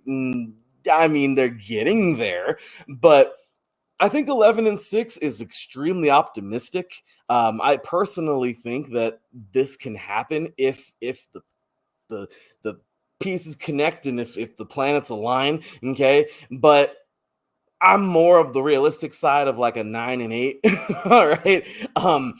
If the Raiders can win 10 games, I think that's probably the most realistic out of this because they could surprise some people. But personally, probably 9-8. 11 and 7. Oh, sorry, 10 and 7. 11 and 6 is a higher ceiling for me, but I just put it up there because it's totally possible, man. Look, the reason why I even bring that up, 11 wins, is because this team has a hell of a surge going on right now. Okay, it's obvious that Antonio Pierce has sparked this team. Okay, it is totally obvious. And right now, Christian Wilkins, this dude's gonna go insane in the middle. Crosby is gonna be running around everywhere. We have made some really good pickups. You know what? O'Connell is the only thing that I mean, we all love him. We're behind him. But you know, that's the shaky piece right now. Can this offensive line step up? We've got plenty of interlocking pieces in that middle, in that offensive line, okay, in the interior. Will they make it happen? If they do, I can see 11 wins the best. I don't see the Raiders winning 12 or 13. Let's not get crazy. Okay, even 11's a little crazy, but I can see 11 as the highest. 9, if this team doesn't win more than 9, then we're right back to the same old Raiders, and there you have it. But I'm optimistic. I think this can be can be a real thing. So okay. All right, well, you're going to see the color change again down there. And who is it? At least, in my opinion, who is it? And it is, yes, it is going to be that, whoops. As you can see, it wasn't cooperating with me very much right there. There we go. There's that powder blue. Okay, look. The Chargers have a foundation that is absolutely awesome. I love what this team has going right now. And if you don't, you're either a hater, okay, I guess, or you're somebody who just really feels that this team doesn't have another gear. Personally, Harbaugh is going to make this team really good. I mean, there's no way around it. You've heard the respect all throughout this show about Harbaugh, and the guy is he's damn good. Okay, Andy Reid, obviously he's damn good, and Andy Reid has proven that he's elite. In the NFL as a coach. Harbaugh can be that one day. I mean, once again, the guy took a team to Super Bowl. Okay, 10 years ago, didn't win, but hey, he went on to college. Built an extremely strong national championship football team, and now he's back to the NFL. So the guy's got a little bit of of a resume, and I'm pretty sure he's gonna be just fine coaching the Chargers now. Now, why do I have them at 9-8 or 8-9? Okay, they're right around 500 for me right now because here's the deal. They honestly probably could be even a 10-win team, and if things really come together early. It could maybe even be an 11-win team, okay? And that would probably mean they'd surpass the Raiders, but it all depends on what happens this year, right? But the Chargers, I just feel like this is the first year for Harbaugh. Next year, I honestly think it's for me. Next year, they're going to be a double-digit win team. I mean, unless something horribly wrong goes this year. Look, Austin Eckler. I mean, we talked about the departures already, right? I mean, I don't got to repeat everything, but the departures early on. We talked with Taryn, our first guest today, and this is a team that took some hits, okay? But there's so much to build on. Just see, this is the first year. First years are always kind of rough, right? Let Harbaugh start doing his thing. This is going to be Harbaugh's got this team locked and loaded. I do not in any facet think that he's going to go backwards once he starts. So what does that mean for the Raiders? Get your crap together because these guys are on their way. They were already pretty damn good for the last couple of years. Really last 2 seasons they weren't that great, but really last year, but they're coming. So the Raiders once again need to get it going, and the Chiefs, well, they need to hold on to what they got, right? Okay, and this, well, obviously, right, it drops into the 4th team, and I mean, let's adjust the color here, but yeah, okay, look, this doesn't mean okay, that I'm sitting here hating on the Broncos. It doesn't. But right now, there's too many question marks for me. I love that Sean Payton is he's doing his damnedest, right? He's doing everything he possibly can to make this team what his Saints team was, what, my gosh, 14 years ago, 15 years ago now almost. But I'll tell you right now, the guy has an immense football knowledge, and he's gonna do something with this team. We just don't know what it is yet. Are they gonna win a Super Bowl? I can't tell you that. I don't think that they're anywhere near that right now. But can he build that team? Of course he can, but it's gonna take some time. Right now, the biggest question mark for me is Bo Nix or whoever's gonna start. The defense has been solid over the years, right? They've had a pretty good defense. But when it comes down to it, guys, I can't tell you right now, okay, with confidence that the Broncos are going to win more than 8 games or 7 games. And honestly, they probably could even lose more than 7 games, okay? I mean, sorry, they could probably, they could even be 6-11. Now, is that any of these teams could be 6-11 this year? But just judging off of everyone in all 4 teams, okay, stays pretty healthy, and each team is battling. It all depends on these performances. And once again, the quarterback right now thing is a little shaky for me. Now, why am I more confident in the Raiders?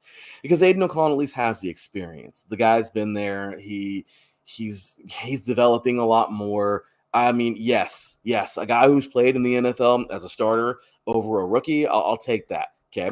But right now, I just feel like there's a lot of question marks right now with the Broncos, but I still have them being pretty good. That's the crazy part. I mean, the AFC North, which we're going to get into in a couple of days on Thursday, guys, that division is scary good because even their worst team is better than some divisions' best team. Okay.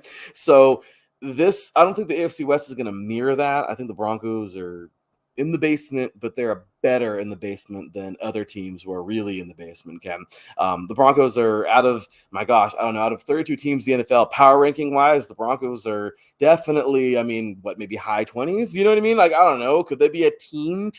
It really all depends. Once again. So anyway, guys, I've got a lot of comments here. I didn't even realize in the chat room. So Loki is dope.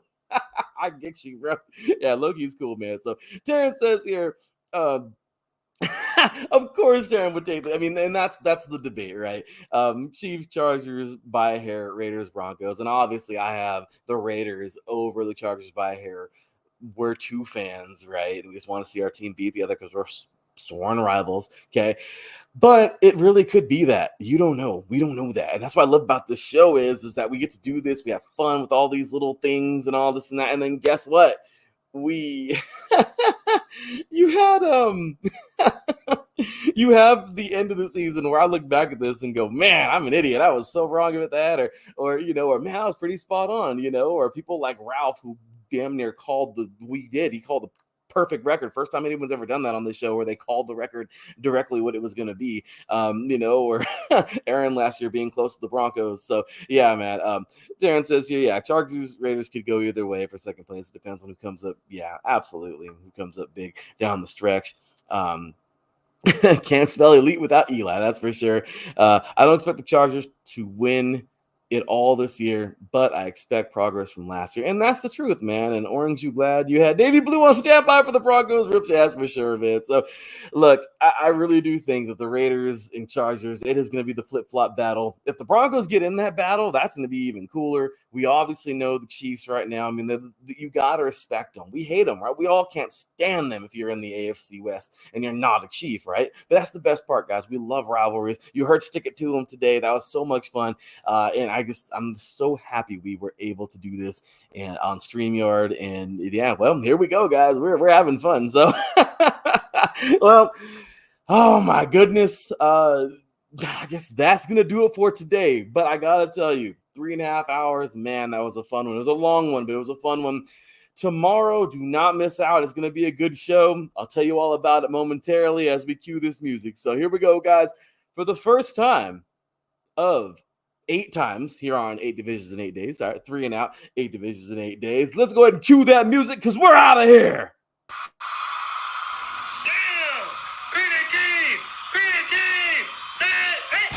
All right, guys. Well, there you have it, man. There you have it. This is gonna be a fun season. I mean, it's gonna be another gem, right? I mean, we love our football. We're glad it's back, and we are so excited to be moving forward with 3 and Out, getting this going. So, to everybody tuning in today, I thank you so very much, man. Look, getting these together is super stressful. All these videos, recording over the weekend and everything.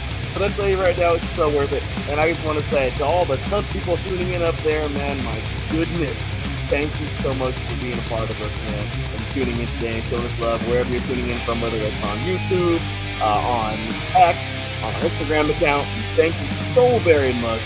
All right, check us out right here. Follow us on X, Instagram, Facebook, and TikTok, IE Sports Radio. Also, all these awesome platforms down here: Apple Podcasts, Stitcher, Spotify, iHeartRadio, Google Podcasts, all that good stuff. Amazon Music, Audible, Castbox Music, Podcast Addict, Podcast for Saving. Just all these great places. Make sure to check us out right here: IESportsRadio.com/3 and Out. Check us out, man. Follow us here at 3 and Out, 3 and Out, all spelled out. IESR. You can follow me about Larry B at _LB53. Obviously, big shout out to our sponsors, Planet Jerky, Premium Brisket Beef Jerky. Because that's on a whole other planet. Go buy you a bag right here at planetjerky.net. Get you a free bag while supplies last. If you go mention to them on Instagram that you heard this ad here on IE Sports Radio. Also, shout out to my beautiful wife, her awesome company, Seal the Deal Wax Seals. Awesome wax seals for all your letters, baby showers, graduations, everything you got going on. Instagram, give her a follow at Instagram at @SealTheDeal_Wax Seals. Also on Facebook at Seal the Deal Wax Seals.